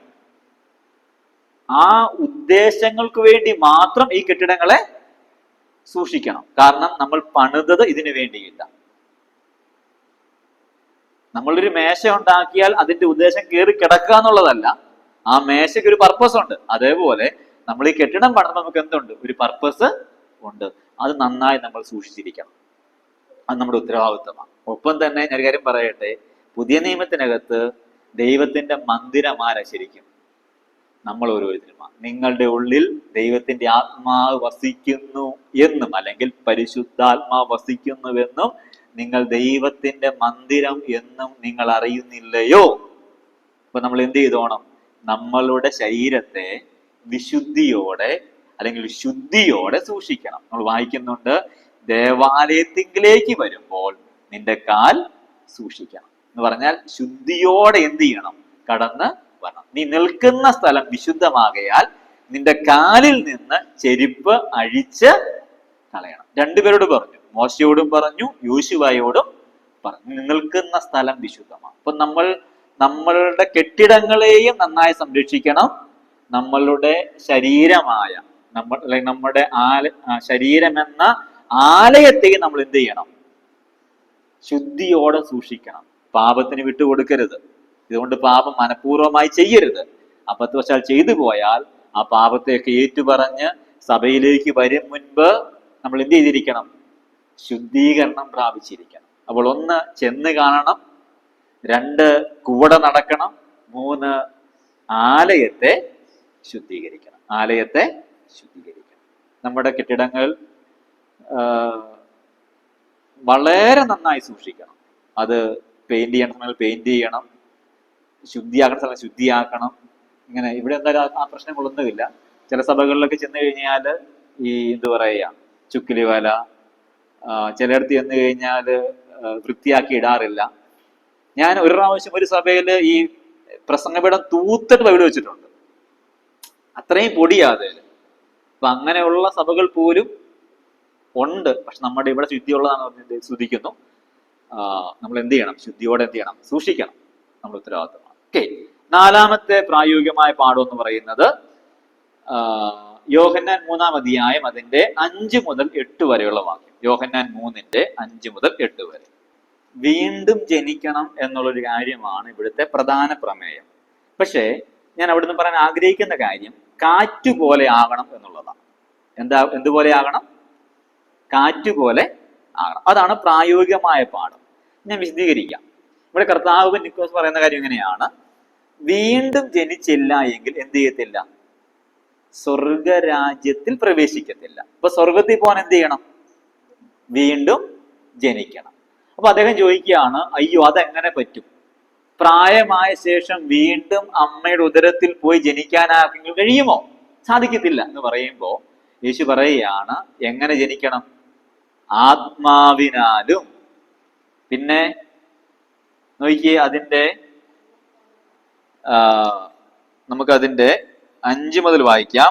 ആമേൻ ആമേൻ ഞാൻ നിന്നോട് പറയുന്നു, വെള്ളത്താലും ആത്മാവിനാലും ജനിച്ചില്ല എങ്കിൽ. അപ്പൊ എങ്ങനെ ജനിക്കണം? വെള്ളത്താലും ആത്മാവിനാലും അപ്പൊ അദ്ദേഹം ചോദിച്ചു, അതെങ്ങനെയാ? പറയുകയാണ്, അത് കാറ്റുപോലെ ആവുകയാണ് എന്ന് പറയാം. ഇത് കാണാൻ പറ്റുന്ന കാര്യമല്ല, പക്ഷെ എങ്ങനെയുള്ളതാണ്? അനുഭവിച്ചറിയാൻ പറ്റുന്ന ഒന്ന് ആണ്. അതായത് നമ്മൾ എങ്ങനെയാണ് വീണ്ടും ജനിച്ചത് എന്ന് നമുക്ക് എന്ത് ചെയ്യാൻ പറ്റിയിട്ടില്ല? കാണാൻ പറ്റിയിട്ടുണ്ടോ? കാണാൻ പറ്റിയിട്ട് ഇല്ല. പക്ഷെ എങ്ങനെ പറ്റിയിട്ടുണ്ട്? നമുക്ക് അനുഭവത്തിലൂടെ അറിയാൻ. ഇപ്പൊ ഞാൻ രക്ഷിക്കപ്പെട്ട ആളാണ് എന്ന് എനിക്ക് എങ്ങനെ പറ്റിയിട്ടുണ്ട്? അനുഭവത്തിലൂടെ അറിയാൻ പറ്റിയിട്ടുണ്ട്. കാറ്റുപോലെ ആകണം. നമുക്ക് വേറൊരു വാക്യം കൂടെ വായിക്കാം. നമുക്ക് അതിന്റെ ആശയം വ്യക്തമായി മനസ്സിലാവുമെന്ന് കരുതുകയാണ്. ലൂക്കോസ് സുവിശേഷം 18-ാം അധ്യായം 25-ാമത്തെ 24-25 ഇവിടെയും സ്വർഗത്തിൽ പ്രവേശിക്കാനുള്ള മാർഗത്തിന്റെ വാതിലിനെ കുറിച്ചാണ് പറയുന്നത്. ആ വാതിൽ എങ്ങനെയുള്ളതാ? ധനവാൻ ദൈവരാജ്യത്തിൽ കടക്കുന്നതിനേക്കാൾ ഒട്ടകം സൂചിക്കുഴയിലൂടെ കടക്കുന്നത്. അപ്പൊ ഏതാ വാതില്? സൂചിക്കുഴ എന്ന് പറഞ്ഞാൽ നമ്മൾ ഈ തയ്ക്കാൻ വേണ്ടി സൂചിയില്ലേ, അതിന്റെ ആ ദ്വാരം, അതാണ് സൂചിക്കുഴ. അപ്പൊ അത്രയും വലിപ്പം എന്തിനുള്ളൂ? ഈ വാതിലിന് ഉള്ളൂ. അത്രയും വലിപ്പമുള്ളൂ. അപ്പൊ അതിനകത്തൂടെ എന്ത് ചെയ്യണം? കടക്കണം. അതിനകത്തൂടെ കടക്കണം. അപ്പൊ ചില ആൾക്കാർ പറയുന്നത് ഇത് യെരുശലേമിലുള്ള ഒരു ചെറിയ വാതിലിനെ കുറിച്ചുള്ള പരാമർശമാണെന്ന് പറയാറുണ്ട്. എന്ന് പറഞ്ഞു കഴിഞ്ഞാൽ, ഈ മെയിൻ ഡോറ്, വലിയ ഡോർ അടച്ചു കഴിഞ്ഞാൽ ചെറിയൊരു വാതിലുണ്ട്. ആ വാതിലിനകത്തൂടെ അകത്ത് കിടക്കണമെങ്കിൽ കുനിഞ്ഞ് ഞരങ്ങിയാൽ മാത്രമേ എന്ത് ചെയ്യാൻ പറ്റത്തുള്ളൂ? കടക്കാനായിട്ട് സാധിക്കത്തുള്ളൂ. അതുകൊണ്ടാണ് ആ വാതിലിന്റെ കാര്യം പറഞ്ഞെന്നാണ് ചില ആളുകളുടെ വാദം. പക്ഷേ ചരിത്രത്തിലെങ്ങും അത്തരം ഒരു വാതിലുള്ളതായിട്ട് ഒരു രേഖ പോലും ഇല്ല. ഇനി അത് മാത്രമല്ല, ഇവിടെ പറയുന്ന കാര്യം നോക്കിയേ, രക്ഷിക്കപ്പെടുവാൻ ആർക്ക് കഴിയും എന്നാണ് ശിഷ്യന്മാർ ചോദിക്കുന്നത്. അപ്പൊ ധനവാൻ എന്ത് ചെയ്യത്തില്ല? എന്തായാലും പറ്റത്തില്ല. കാരണം ഒട്ടകമാണ് ധനവാൻ. അങ്ങനെയാണെങ്കിൽ ധനമില്ലാത്തവർക്ക് പറ്റത്തില്ലേ? ഇവർ ശരിക്കും ചോദിക്കേണ്ട എങ്ങനെയായിരുന്നു? അങ്ങനെയാണെങ്കിൽ ഏത് ധനവാന് രക്ഷിക്കപ്പെടാൻ കഴിയും എന്നല്ല ചോദിക്കണ്ടേ? അല്ലേ? യേശു പറഞ്ഞത് എന്താ? ധനവാൻ സ്വർഗത്തിൽ പ്രവേശിക്കുന്ന പ്രയാസമാണ്, ഒട്ടകം സൂചിക്കുഴയിലൂടെ കടക്കുന്നതാണ് അതിലും എളുപ്പം. അപ്പൊ ശരിക്കും എന്താ പറയേണ്ട ശിഷ്യന്മാര്? അങ്ങനെയാണെങ്കിൽ ഏത് പണക്കാരൻ രക്ഷിക്കപ്പെടും എന്നാ ചോദിക്കണ്ടേ? പക്ഷെ ഇവരെന്താ ചോദിച്ചേ? അങ്ങനെയാണെങ്കിൽ ആര് രക്ഷിക്കപ്പെടും? ആര് രക്ഷിക്കും എന്ന് പറഞ്ഞാൽ ആരെ കൊണ്ടും രക്ഷിക്കപ്പെടാൻ എന്ത് ചെയ്യത്തില്ല? സാധിക്കത്ത് ഒട്ടകത്തിന് പറ്റത്തില്ല. അപ്പൊ നമ്മളൊക്കെ വലിയ പണക്കാരല്ല, അത് താന്നവരാ. അപ്പൊ നോക്കിക്കോ, ആടാണെ പറ്റുമോ? ഇനി ഒരു മുയലാണെ പറ്റുമോ? ഉറുമ്പാണെ പറ്റുമോ? പറ്റുമോ? ഈ സൂചിക്കുഴയ്ക്കകത്ത് ഉറുമ്പിനെ കൊണ്ട് പറ്റുമോ? പറ്റത്തില്ല. പക്ഷെ എന്തായാ പറ്റും? നമ്മൾ ആദ്യം പറഞ്ഞ കാര്യം, കാറ്റ് പോലെ ആയാൽ പറ്റും. പറ്റത്തില്ലേ? കാറ്റ് പോലെ ആയാൽ പറ്റും. കാറ്റ് പോലെ ആയാൽ ഈ സൂചിക്കുഴയ്ക്കകത്തൂടെ കടക്കാൻ പറ്റും. പക്ഷെ കാറ്റ് പോലെ നമുക്കാകാൻ പറ്റത്തില്ല. നമ്മളെ ആക്കണം. അതെങ്ങനെ ആക്കുന്നേ? ആത്മാവിനാലും വെള്ളത്താലും ദൈവം നമ്മെ വീണ്ടും ജനിപ്പിക്കുമ്പോ നമ്മൾ കാറ്റുപോലെയാകും. അങ്ങനെ കാറ്റുപോലെ ആകുമ്പോൾ നമുക്ക് എന്ത് ചെയ്യാൻ പറ്റും? ഈ വാതിലിലൂടെ അകത്ത് കടക്കാൻ സാധിക്കും. അപ്പൊ ഒന്ന്, നമ്മൾ എന്ത് ചെയ്യണം? ചെന്ന് കാണണം. 2 കൂടെ നടക്കണം, 3 ആലയത്തെ ശുദ്ധീകരിക്കണം, 4 നമ്മൾ കാറ്റുപോലെ ആകണം. നമ്മളൊരു കാര്യം എപ്പോഴും ഓർത്തോണം, നമ്മൾ ഇവിടെ സെറ്റിൽമെന്റുകൾ ആഗ്രഹിക്കുന്നവരല്ല.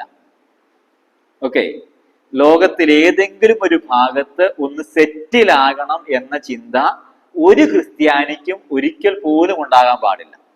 ഞാൻ പറയുന്നത് ഒരിടത്ത് സ്ഥിരം പാർക്കരുത് എന്നല്ല, അങ്ങനെ തെറ്റിദ്ധരിക്കരുത്. ഒരു നാട്ടിൽ സ്ഥിരം പാർക്കരുത് എന്നല്ല ഞാൻ ഉദ്ദേശിക്കുന്ന ആശയം. പക്ഷെ ഒരു നാട്ടിൽ സെറ്റിലായേക്കാം, ഇനി ഇവിടെ മതി എന്ന് ഒരു ക്രിസ്ത്യാനി ഒരിക്കലും ചിന്തിക്കാൻ പാടില്ല. നമ്മളിങ്ങനെ ഈ പായ്ക്കപ്പലുകൾ പോലെ ആകണം. കാറ്റ് എങ്ങോട്ടടിക്കുന്നോ അങ്ങോട്ട് വീശി അങ്ങോട്ട് പോകുന്ന, ആ ദിശയിലേക്ക് പോകുന്ന പായ്ക്കപ്പലുകൾ പോലെ ആകണം. എന്ന് പറഞ്ഞാൽ ദൈവം നമ്മെ നാളെ ഇവിടുന്ന് മാറി ഇന്ന സ്ഥലത്തോട്ട് പോകാൻ പറഞ്ഞാൽ പോകാൻ മനസ്സുള്ളവരായിരിക്കണം. ഇവിടെ നമ്മളെ പിടിച്ചു വയ്ക്കുന്ന ഒന്നും ഉണ്ടാകാൻ പാടില്ല. ഇവിടെ മതി കർത്താവേ, ഇവിടെ ഞാൻ സെറ്റിലായി എന്ന് ചിന്തിക്കാൻ പാടില്ല. പലപ്പോഴും നമ്മളിങ്ങനെ ഒരു ലോകത്തിന്റെ പോക്കാ. ഈ ലോകം ഇങ്ങനെ ആയതുകൊണ്ട് നമ്മൾ പലപ്പോഴും കരുതുന്നത് അത്യാവശ്യം കുറച്ച് നാളൊക്കെ ഒന്ന് പ്രവർത്തിച്ചു, ഇപ്പൊ സുവിശേഷമാണൊക്കെ പ്രവർത്തിച്ചു, ഒരു സഭയൊക്കെ ആയി, ഇനിയിപ്പോ എന്ത് ചെയ്തേക്കാം, ഇവിടെ അങ്ങ് സെറ്റിലായേക്കാം. പിള്ളേർക്ക് ഇവിടെ പഠിത്തമായി, ഇവിടെ പഠിക്കുക, ഇവിടെ അങ്ങ് സെറ്റിലാകാം. ദൈവം നിങ്ങളെ ഒരിടത്താക്കിയാൽ അതിന് പ്രശ്നം ഒന്നുമില്ല. പക്ഷെ നമ്മളായിട്ട് തന്നെ ചിന്തിച്ചു കഴിഞ്ഞാൽ ഒരു പ്രശ്നമാണ്. കാരണം ദൈവം ചിലപ്പോൾ നമ്മളെ നാളെ മറ്റൊരിടത്ത് ഉപയോഗിക്കാൻ ആഗ്രഹിക്കുന്നുണ്ടാകും, നമുക്ക് അറിഞ്ഞുകൂടാ. ചിലപ്പോൾ വേറൊരു സ്ഥലത്തായിരിക്കാം. അപ്പൊ നമ്മൾ എപ്പോഴും എന്താകുക, അവൈലബിളാ. കർത്താവ് നീ എന്ത് പറഞ്ഞോ ഞാൻ അനുസരിക്കാം, ഞാൻ റെഡിയാ, ഞാൻ അവൈലബിളാ. കാറ്റുപോലെ എങ്ങോട്ട് വീശാൻ പറഞ്ഞാലും അല്ലെങ്കിൽ എങ്ങോട്ട് ഓടാൻ പറഞ്ഞാലും ഞാൻ പോകാൻ തയ്യാറാണ്. അങ്ങനെയുള്ള അവസ്ഥയിലേക്ക് ഈ ലോകത്തിന്റെ സെറ്റിൽമെന്റുകൾക്കകത്ത് നമ്മൾ അകപ്പെട്ടു പോകാൻ പാടില്ല. അതൊരു ഭയങ്കര നമ്മളെ ഇങ്ങനെ ഈ ലോകത്തിലേക്ക് പിടിച്ചിടുന്നതിന്റെ ഭാഗമാണ്. ശരിക്കും പറഞ്ഞാൽ ഇവിടെ നമുക്കൊന്നും വേണ്ട, താൽക്കാലികമായി ജീവിക്കാനുള്ളത് മാത്രം മതി. ഇന്നത്തെ ആവശ്യങ്ങൾ നിറവേറിയാൽ മതി, നാളത്തെ കാര്യം കർത്താവ് നോക്കിക്കോളും. നാളെ വേറെ ഒരു സ്ഥലത്തോട്ട് പോകാൻ പറഞ്ഞാൽ നമുക്ക് എന്ത് ചെയ്യാൻ പറ്റും, അങ്ങനെ പോകാൻ സാധിക്കണം. അത്തരം ഒരു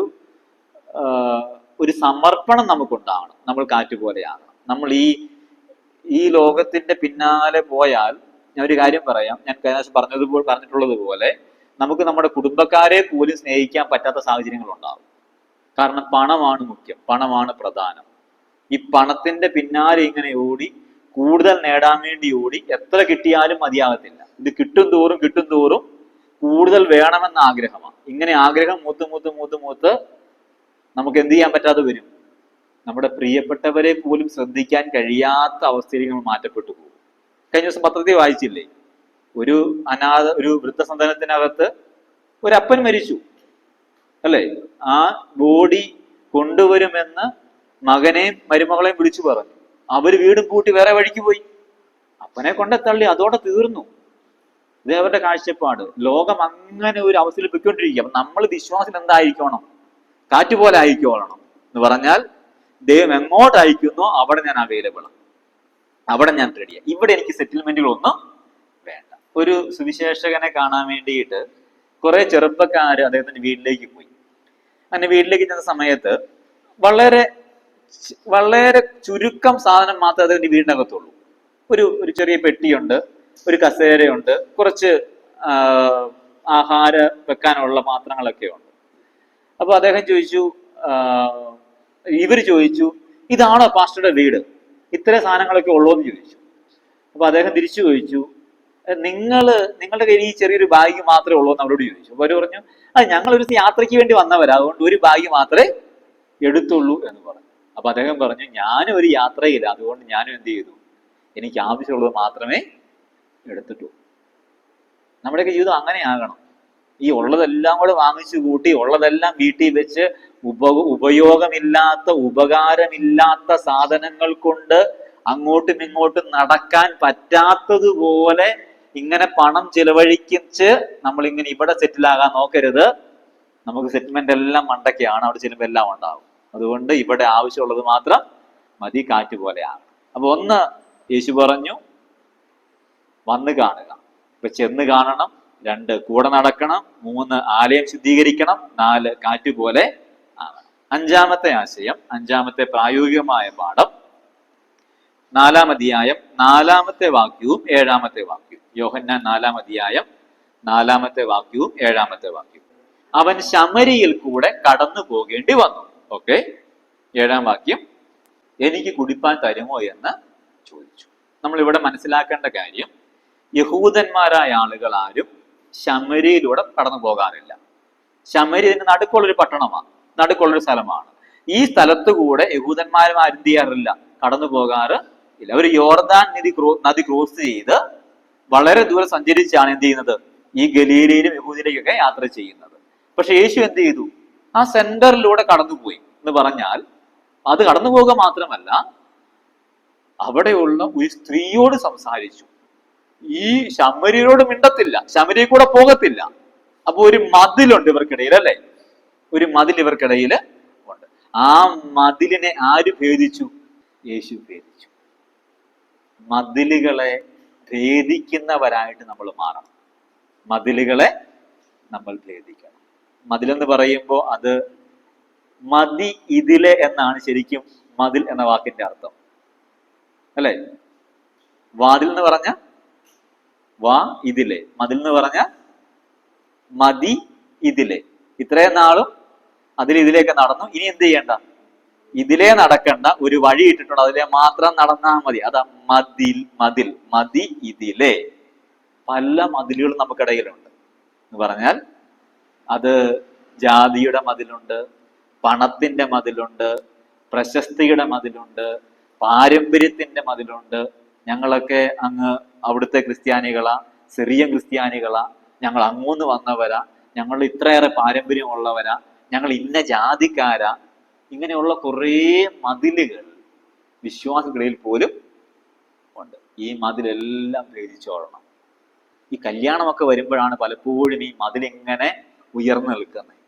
ഇപ്പൊ ചോദിക്കും, അല്ല അവരേത് ഗ്രൂപ്പുകാരാ, എവിടുന്ന് വന്നവരാ എന്നൊക്കെ ചോദിക്കാറുണ്ട്. പക്ഷെ ഓർത്തുകൊള്ളണം, നമ്മുടെ കർത്താവ് മതിലുകളെ ഭേദിച്ചവനാണ്. യഹൂദന്മാർ പൊതുവെ സഞ്ചരിക്കാത്ത പാതയിലൂടെ സഞ്ചരിച്ച് ആ ഗ്രാമത്തിലൂടെ കടന്ന് അവിടെ ഇരുന്ന് അവിടെ വന്ന ഒരു സ്ത്രീയോട് സംസാരിച്ച് അവരുടെ കൂടെ 2 ദിവസം താമസിക്കാൻ യേശു തയ്യാറായിട്ടുണ്ടെങ്കിൽ നമുക്കും എന്തുണ്ടാകാൻ പാടില്ല? മതിലുകൾ ഉണ്ടാകാൻ പാടില്ല. ഞാൻ പറഞ്ഞിട്ടുണ്ടെന്ന് എനിക്ക് തോന്നുന്നു, ഈ പണ്ട് ഉണ്ടായിരുന്ന നമ്മുടെ പാരമ്പര്യത്തിൽ, അല്ലെങ്കിൽ ക്രിസ്തീയ പാരമ്പര്യത്തിനകത്ത് ഉണ്ടായിരുന്ന ഈ മത തീവ്രതയ്ക്കെതിരെ ഒരു പാട്ട് എഴുതിയിട്ടുണ്ട്. അതിങ്ങനെയാണ്: പറയനൊരു പള്ളി, പുലയനൊരു പള്ളി, മീൻപിടുത്തക്കാരൻ മരയ്ക്കാനൊരു പള്ളി. ഇങ്ങനെ പള്ളികളോട് പള്ളികൾ ചേർന്നിട്ടും ഒരു പ്രയോജനവും ഞാൻ എന്ത് ചെയ്യുന്നില്ല, കാണുന്നില്ല. ആ മനുഷ്യൻ തൻ്റെ മതം വിട്ട് ക്രിസ്ത്യാനിയായി മാറിയതാണ്. തനിക്ക് കിട്ടുന്ന അവഗണനകൾ, തന്നെ തരം താഴ്ന്ന അവസ്ഥയ്ക്ക് ഇവിടെ മാറ്റമുണ്ടാകുമെന്ന് അദ്ദേഹം കരുതി. പക്ഷെ ഇവിടെ ഒരു മാറ്റവും കണ്ടില്ല. ഇവിടെ ഒരു മാറ്റവും കാണാതെ വരുമ്പോൾ അദ്ദേഹം തൻ്റെ വേദപുസ്തകം കത്തിക്കുന്നുണ്ട്. തിരുവല്ലയ്ക്കടുത്തൊരു പള്ളിയിൽ വെച്ച് ഒരു യാക്കോബ് പള്ളി മുമ്പിൽ വെച്ചുകൊണ്ട് വേദപുസ്തകം കത്തിക്കുന്നുണ്ട്. പിന്നെ അദ്ദേഹം ബ്രദറിലൊക്കെ വരുന്നുണ്ട്. പക്ഷെ ബ്രദറിൽ വന്നിട്ടും അല്ലെങ്കിൽ പെന്തക്കോസിൽ പോയിട്ടും ഒരു മാറ്റം കാണുന്നില്ല. അവിടെയും എന്തൊക്കെയുണ്ട്? ഈ മതിലുകളൊക്കെ. അപ്പം മതിലുകൾ ഭേദിക്കാൻ നമുക്ക് തയ്യാറാകണം. ചുരുക്കി പറഞ്ഞാൽ മനുഷ്യരെ മനുഷ്യരായി കാണാൻ നമ്മൾ തയ്യാറാകണം. ഒറ്റ ജാതിയേ ഉള്ളൂ, മനുഷ്യജാതി. ജാതി ചോദിക്കേണ്ടതില്ല, കണ്ടാൽ അറിയാമല്ലോ ഏതാ ജാതി എന്ന്. കണ്ടാൽ അറിയാവുന്ന ഒറ്റ ജാതിയുള്ളൂ, അത് മനുഷ്യജാതിയാണ്. അല്ലാതെ കണ്ടു കഴിഞ്ഞാൽ അത് ഇന്ന ജാതിയാണോ ഇന്ന ജാതി ഒന്നും അറിയത്തില്ല. പേര് ചോദിച്ചാൽ മതി, ജാതി ചോദിക്കേണ്ടതില്ല. കണ്ടാൽ അറിയാം ഏതാ ജാതി, അത് ഏത് ജാതിയാ? മനുഷ്യജാതിയാ, മനുഷ്യജാതിയാ. ഒരു മതിലുകളും പാടില്ല, ഒരു മതിലുകളും പാടില്ല. മതിലുകളൊക്കെ ഭേദിക്കണം. നമ്മുടെ കർത്താവ് നല്ല ശമരിയക്കാരന്റെ ഉപമയിലൂടെ പറയുന്നൊരു കാര്യമുണ്ട്.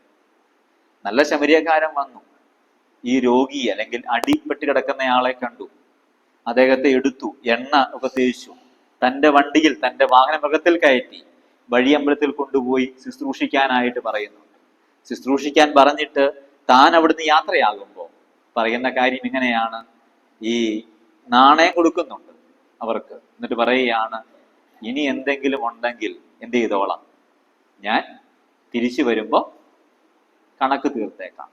തിരിച്ചു വരുന്നത് വരെ ഈ മനുഷ്യനെ നോക്കേണ്ട ഉത്തരവാദിത്വമാർക്കാം. പറഞ്ഞേ, തിരിച്ചു വരുന്നത് വരെ ഈ മനുഷ്യനെ നോക്കേണ്ട ഉത്തരവാദിത്വമാർക്കാം. ഈ വഴിയമ്പലക്കാരനാണ്. നമ്മുടെ സഭ ഒരു വഴിയമ്പലമാണ്.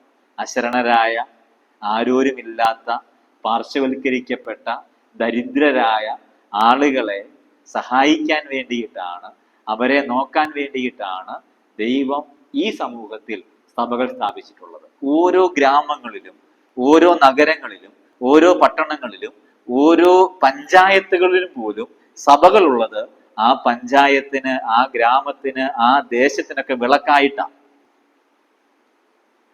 അവൻ വരുന്നത് വരെ ഞാൻ വീണ്ടും വരും എന്ന് പറഞ്ഞിട്ട് പോയ ഒരേ ഒരാള് യേശു ക്രിസ്തുവാണ്. നല്ല ശമരിയക്കാരനും പറയുന്നത് ഞാൻ വീണ്ടും വരുമ്പോ എന്ത് ചെയ്യാം, കണക്ക് തീർത്തേക്കാം. അപ്പം വീണ്ടും വരുന്നത് വരെ ഇങ്ങനെയുള്ള ആളുകൾക്ക് വേണ്ടി സ്റ്റാൻഡ് എടുക്കേണ്ടത് നമ്മളാ, അവരെ സംരക്ഷിക്കേണ്ടത് നമ്മളാ. നമ്മൾ ഈ മതിലും പണിത് അവർക്ക് പ്രവേശനമില്ല, ഇവർക്ക് പ്രവേശനമില്ല, അവര് വരാൻ പാടില്ല, ഇവര് വരാൻ പാടില്ല എന്നൊക്കെ പറഞ്ഞ് നമ്മൾ എന്ത് ചെയ്യാൻ പാടില്ല, ഇതിനെ മാറ്റി നിർത്താനായിട്ട് പാടില്ല. ആർക്കും പ്രവേശിക്കാൻ കഴിയുന്ന തുറക്കപ്പെട്ട ഒന്നായിട്ട് നമ്മൾ മാറണം, നമ്മുടെ ആലയങ്ങൾ മാറണം. ഈ കത്തോലിക്ക പള്ളികൾക്കൊരു പ്രത്യേകതയുണ്ട്. അതിങ്ങനെയാണ്, ആ പള്ളികളുടെ വാതിൽ ഒരിക്കലും അടയ്ക്കാറില്ല. ഒരു വാതിൽ എപ്പോഴും തുറന്നു കിടക്കും. ഞാൻ അവരെ വിശദീകരിച്ച് പറയുമെന്നുമല്ല, ഞാൻ അവരെ പൊക്കി പറയുമെന്നുമല്ല, പക്ഷെ ഒരു കാര്യം വാസ്തവമാണ്, തുറക്കപ്പെട്ട ഒന്നാണത്. ആർക്കും എപ്പോഴും വരാം. നമ്മുടെ സിസ്റ്റം വേറെയാ, പക്ഷെ എങ്കിലും നമ്മൾ തുറക്കപ്പെട്ടവരാകണം. ഞാൻ പറയുന്നത് ഇതിന്റെ ഡോർ തുറക്കാൻ വേണ്ടിയിട്ടല്ല, പക്ഷെ നമ്മൾ തുറക്കപ്പെട്ടവരാകണം. നമ്മൾ മതിലുകൾ പണിയാൻ പാടില്ല. മതിലുകൾ ഭേദിക്കാനായിട്ട് നമ്മളെ കർത്താവ് പഠിപ്പിച്ചിട്ടുണ്ട്. അതിന് നമ്മൾ തയ്യാറാകണം. തിരിച്ചു വരും വരെ അഭയമാകേണ്ടവരാണ് നമ്മൾ. എല്ലാ ദിവസങ്ങളിലും, എല്ലാ നാളുകളിലും നമ്മൾ അഭയമാകണം. ഇങ്ങനെയുള്ളവർക്ക് വേണ്ടി ദൈവം തുറന്നു വെച്ച സത്രങ്ങളാണ്, വഴിയമ്പലങ്ങളാണ് ആലയം എന്ന് മനസ്സിലാക്കുക. അതാണ് ആലയം, വെളിച്ചമാണ്. പണ്ടൊക്കെ ഇതിന്റെ പേര് ഫെയ്ത്ത് ഹോം എന്നായിരുന്നു, വിശ്വാസത്തിന്റെ ഭവനം എന്നായിരുന്നു. ഇന്നും നോർത്തിലൊക്കെ പോകുന്ന എല്ലാ സുവിശേഷകന്മാരും അവരുടെ വീടുകൾ ഫെയ്ത്ത് ഹോമായിട്ട് തന്നെ നിൽക്കുന്ന ആ നാടിന്, ആ ഗ്രാമങ്ങൾക്ക് അവർക്ക് വരാം, പ്രവേശിക്കാം, കാര്യങ്ങൾ പറയാം, സംസാരിക്കാം. തുറക്കപ്പെട്ട വാതിലുകളാണ്, മതിലുകളില്ല. അപ്പൊ നമുക്ക് എന്തുണ്ടാകാൻ പാടില്ല, മതിലുകൾ പാടില്ല. എല്ലാ മതിലിനെയും എന്ത് ചെയ്തോണം, നമ്മൾ ഭേദിക്കണം. യേശു മതിലുകളെ ഭേദിച്ചു. ഇനി ആറാമത്തെ പ്രായോഗികമായ പാഠം, 4-ാം അധ്യായം 34-ാമത്തെ വാക്യം. 4-ാം അധ്യായം 34-ാമത്തെ വാക്യം.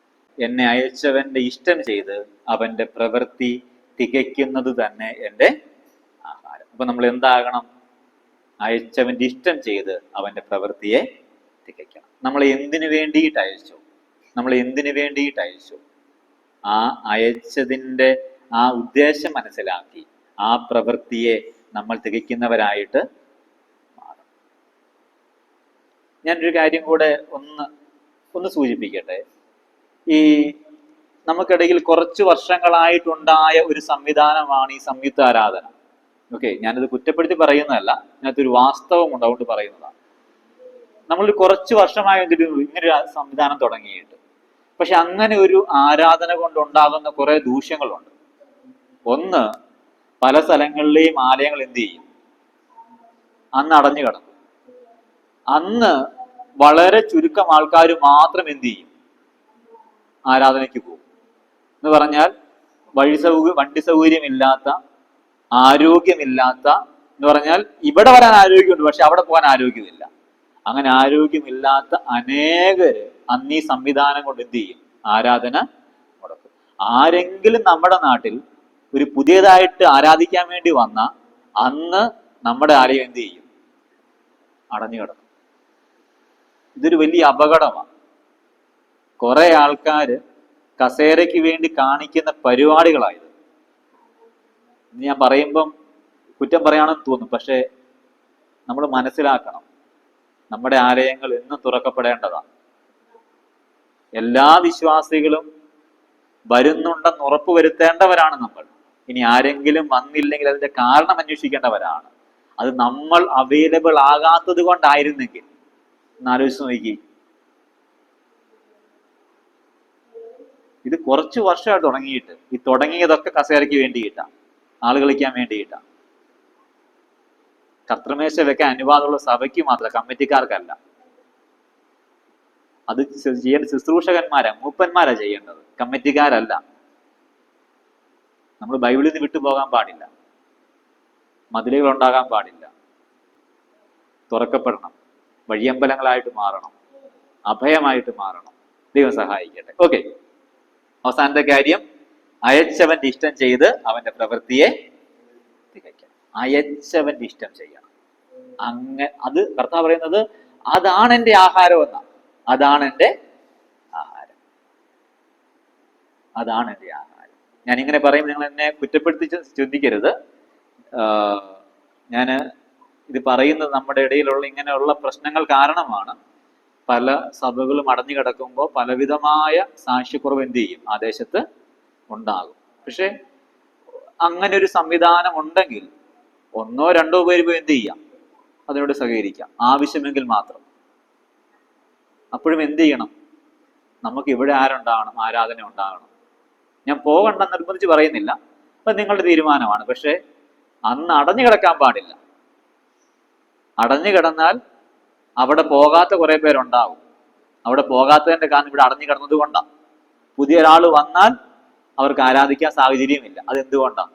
നമ്മൾ അടച്ചിട്ടത് കൊണ്ടാണ്. നമുക്ക് അടച്ചിന് അനുവാദമൊന്നും നൽകിയില്ല. അതുകൊണ്ട് പറഞ്ഞതാണ്, വേറെ രീതിയിൽ അതിനെ എടുക്കണ്ട. ദൈവം വരും ദിവസങ്ങൾ നമ്മളെ അതിനായിട്ട് സഹായിക്കട്ടെ. ഓക്കെ, അപ്പൊ നമ്മൾ എന്ത് ചെയ്യുക, അയച്ചവന്റെ ഇഷ്ടം ചെയ്യുക. അത് നമ്മുടെ ആഹാരമായിട്ട് പോലും കാണുക, ആഹാരമായിട്ട് പോലും കാണുക. ഓക്കെ, ഇതാണ് യേശുവിൽ നിന്നുള്ള പ്രായോഗികമായ പാഠങ്ങൾ. ഞാൻ വേഗത്തിൽ മറ്റുള്ളവരിൽ നൽകുന്ന പ്രായോഗിക പാഠം കൂടെ പറഞ്ഞ് അവസാനിപ്പിക്കാം. അത് നമ്മൾ ആദ്യം കണ്ടതുപോലെ യേശുവിനെ അന്വേഷിച്ചാണ് ശിഷ്യന്മാർ എന്ത് ചെയ്യുന്നത്, യേശുവിന്റെ പിന്നാലെ പോകുന്നു. 1-ാം അധ്യായം 35-ാം വാക്യവും 38-ാം വാക്യവും, 35-32 വായിച്ചു. 1-ാം അധ്യായം 35-38 വരെ മറ്റുള്ളവർ നൽകുന്ന പ്രായോഗികമായ പാഠങ്ങൾ. ഇത് കണ്ട് രണ്ട് ശിഷ്യന്മാർ എന്ത് ചെയ്യുന്നു, യേശുവിനെ അനുഗമിക്കുന്നു, യേശുവിനോട് സ്ഥലം ചോദിക്കുന്നു, അവർ കൂടെ പാർക്കുന്നു, അവരന്വേഷിക്കുന്നു, അങ്ങനെ കൂടെ പാർക്കുന്നു, യേശുവിനെ അറിയും. അപ്പൊ ഒന്നാമത്തെ ഉത്തരവാദിത്വം എന്താ, നമ്മുടെ അന്വേഷിക്കണം, 2 അറിയണം. അന്വേഷിക്കണം, 2 ഞാൻ പറഞ്ഞതുപോലെ യേശുവിനെ അറിയുന്നവരായി നമ്മൾ എന്ത് ചെയ്യണം, യേശുവിനെ അന്വേഷിക്കണം, 2 യേശുവിനെ അറിയണം. മൂന്നാമത്തെ കാര്യം, യേശുവിനെ എന്ത് ചെയ്യണം, അനുഗമിക്കണം. ഇവിടെ നമ്മൾ ശിഷ്യന്മാരെ കാണുന്നുണ്ട്. 1 അന്ത്രയോസ്, 2 യോഹന്നാൻ, 3 അന്ത്രയോസിന്റെ സഹോദരനായ പത്രോസ്, പിന്നീട് ഫിലിപ്പോസ്, നഥനയേൽ. ഇങ്ങനെ 5 പേര് എന്ത് ചെയ്യുന്നുണ്ട്, യേശുവിനെ, അന്ത്രയോസ്, യോഹന്നാൻ, പത്രോസ്, ഫിലിപ്പോസ്, നഥനയേൽ, 5 പേര്. 5 പേര് എന്ത് ചെയ്യുന്നുണ്ട്, യേശുവിനെ അനുഗമിക്കുന്നുണ്ട്. നമ്മൾ എന്ത് ചെയ്യണം, യേശുവിനെ അനുഗമിക്കുന്നവരായിട്ട് മാറണം. അത് മാത്രമല്ല, അന്ത്രയോസ് പോയി പത്രോസിനോട് പറയുന്നുണ്ട്, ഫിലിപ്പോസ് പോയി നഥനയേലിനോട് പറയുന്നുണ്ട്, ശമരിയ സ്ത്രീ പോയി പട്ടണക്കാരോട് പറയുന്നു. അപ്പൊ യേശുവിനെ എന്ത് ചെയ്യുന്നവരാകണം, അറിയിക്കുന്നവരും. യേശുവിനെ കുറിച്ച് പറയണം, അറിയിക്കണം. ഞാൻ ഒരു കാര്യം വളരെ രസകരമായി ചൂണ്ടിക്കാണിക്കാം. അതിന്റെ 46-ാമത്തെ വാക്യത്തിൽ, നസ്രേത്തിൽ നിന്ന് നഥനയേൽ അവനോട്, നസ്രേത്തിൽ നിന്ന് വല്ല നന്മയും വരുമോ എന്ന് പറഞ്ഞു. ആരോടാ പറയുന്നേ, ഫിലിപ്പോസിനോടാ പറയുന്നത്. ഫിലിപ്പോസിന്റെ ഉത്തരം എന്താ, വന്ന് കാണുക. നോക്കിയേ, 39-നകത്ത് യേശു പറഞ്ഞ അതേ ആൻസർ ആണ് ആര് പറയുന്നത്, നഥനയേലിനോട് ഫിലിപ്പോസ് പറയുന്നത്. ഓക്കെ, അപ്പൊ ഒരുപക്ഷെ ഒന്ന് വരാൻ എങ്കിലും എന്ത് ചെയ്യണം, ഒന്ന് പറയാൻ നമ്മൾ വന്ന് കാണുക, അത്രേ ഉള്ളൂ, വേറൊന്നും പറയുന്നില്ല. വന്ന് കാണുക. ഞങ്ങൾ മശിഹായെ കണ്ടെത്തി, ഞങ്ങൾ പ്രവാചകന്മാർ പറഞ്ഞ ആളെ കണ്ടെത്തി, ഞങ്ങൾ മോശ പറഞ്ഞ ആളെ കണ്ടെത്തി. നീ എന്ത് ചെയ്യുക, വന്ന് കാണുക. നമുക്ക് അത്രയുമെങ്കിലും പറയാൻ പറ്റും. ഞങ്ങളുടെ പ്രാർത്ഥനയ്ക്കൊന്ന് വാ, ഞങ്ങളുടെ ആരാധനയ്ക്കൊന്ന് വാ, ഞങ്ങളുടെ മീറ്റിങ്ങിനൊന്ന് നിങ്ങളൊന്ന് വന്ന് കാണ്, എങ്ങനെയാണ് ദൈവസ്നേഹം എന്ന് പറയാൻ നമ്മളെ കൊണ്ട് സാധിക്കും. അപ്പോൾ നമ്മൾ എന്ത് ചെയ്യണം, ആദ്യം അന്വേഷിക്കണം, 2 അറിയണം, 3 അനുഗമിക്കണം, 4 യേശുവിനെ കുറിച്ച് അറിയിക്കണം. 5-ാമത്തെ പ്രായോഗിക പാഠം യോഹന്നാൻ സ്നാപകൻ പറയുന്ന വാചകമാണ്. 3-ാം അധ്യായം 30-ാമത്തെ വാക്യം. 3-ാം അധ്യായം 30-ാമത്തെ വാക്യം. 3:30. അവൻ വളരണം ഞാനോ അപ്പൊ നമ്മൾ നമ്മളെ തന്നെ എന്ത് ചെയ്യണം? അടിമപ്പെടുത്തണം. നമ്മളെ തന്നെ അടിമപ്പെടുത്തണം. എന്തിനാ അടിമപ്പെടുത്തേണ്ടത്? നമ്മൾ വളരാൻ പാടില്ല. ആര് വളരണം? യേശു വളരണം. നമ്മൾ എന്ത് ചെയ്യണം? നമ്മൾ കുറയണം. ഞാനെന്ന ഭാവം ഉയർത്താൻ പാടില്ല. ഞാനെന്ന പേര് ഉയർത്താൻ പാടില്ല. നമ്മളുടെ പ്രശസ്തിക്ക് വേണ്ടിയിട്ടല്ല. പിന്നെ എന്തിനു വേണ്ടിയിട്ടാണ്? ദൈവനാമ മഹത്വത്തിനു വേണ്ടി മാത്രം. മണ്ണിന്റെ മാനം നമ്മൾ ആഗ്രഹിക്കുമ്പോൾ മണ്ണിലേക്ക് ഇറങ്ങി വന്ന യേശുവിനെ ധ്യാനിക്കണം. ഈ താഴ്ന്നു വന്ന യേശുവിനെ നമ്മൾ ധ്യാനിക്കണം. അപ്പൊ നമ്മൾ എന്ത് ചെയ്യണം? നമ്മളെ അടിമപ്പെടുത്തണം. ഉയരാൻ പാടില്ല. യേശുവിനെ ഉയർത്തിപ്പിടിക്കണം. ക്രൂശിന്റെ മറവിൽ നമ്മൾ മറഞ്ഞ് നിൽക്കണം. നമ്മളെ കാണുന്നവർ ആരെ കാണണം? യേശുവിനെ കാണണം. നമ്മളെ അടിമപ്പെടുത്തി വെക്കണം. അവസാനത്തെ കാര്യം 4-45 വാക്യം. 4:45. ഗലീലക്കാർ തങ്ങളും പെരുന്നാളിന് പോയി.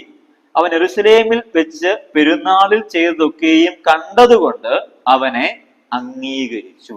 അപ്പം അവസാനമായി എന്ത് ചെയ്യണം? അംഗീകരിക്കണം. ഈ അംഗീകാരം ഒരു ആരാധനയുടെ ഭാഗമാണ്. ഒരു ആരാധനയുടെ ഭാഗം ആണ്. സത്യനമസ്കാരികൾ പിതാവിനെ സത്യത്തിലും ആത്മാവിലും ആരാധിക്കുന്ന നാഴിക വരുന്നു, ഇപ്പോൾ വന്നും ഇരിക്കുന്നു. അപ്പൊ യേശുവിനെ അംഗീകരിക്കുമ്പോൾ അത് നാം പിതാവിന് കൊടുക്കുന്ന ഒരു ആരാധനയാണ്. അവന് മഹത്വം കൊടുക്കൽ ആണ്. അപ്പൊ 6 പാഠങ്ങൾ നമുക്ക് മറ്റുള്ളവരിൽ നിന്നുണ്ട്. 1-ാമത്തെ പാഠം നമ്മൾ അന്വേഷിക്കണം, 2 നമ്മൾ അറിയണം, 3 നമ്മൾ അനുഗമിക്കണം, 4 നമ്മൾ അറിയിക്കണം, 5 അടിമപ്പെടുത്തണം, 6 അംഗീകരിക്കണം. അപ്പൊ ദൈവം നമ്മെ സഹായിക്കട്ടെ. നമ്മൾ പഠിച്ചത് പ്രധാനമായും 5 കാര്യങ്ങളാണ്. 1-ാം വർഷത്തെ ചരിത്രപരമായ കാര്യം നമ്മൾ പഠിച്ചു. ഏതാണ്ട് 13ഓളം കാര്യങ്ങൾ പ്രധാനമായും 1-ാം വർഷം സംഭവിച്ചിട്ട് ഉണ്ട്. യേശു തന്നെ കുറിച്ച് താൻ സ്വർഗത്തിൽ നിന്ന് ഇറങ്ങി വന്നവനാണ്, സ്വർഗത്തിൽ ഇരിക്കുന്നവനാണ്, മനുഷ്യപുത്രനാണ്, മശിഹയാണെന്ന് വെളിപ്പെടുത്തി. അത് മാത്രമല്ല, തന്റെ മന്ദിരം പൊളിക്കപ്പെടുമെന്നും 3 ദിവസത്തിനുള്ളിൽ അത് പണിയുമെന്നും യേശു വെളിപ്പെടുത്തി.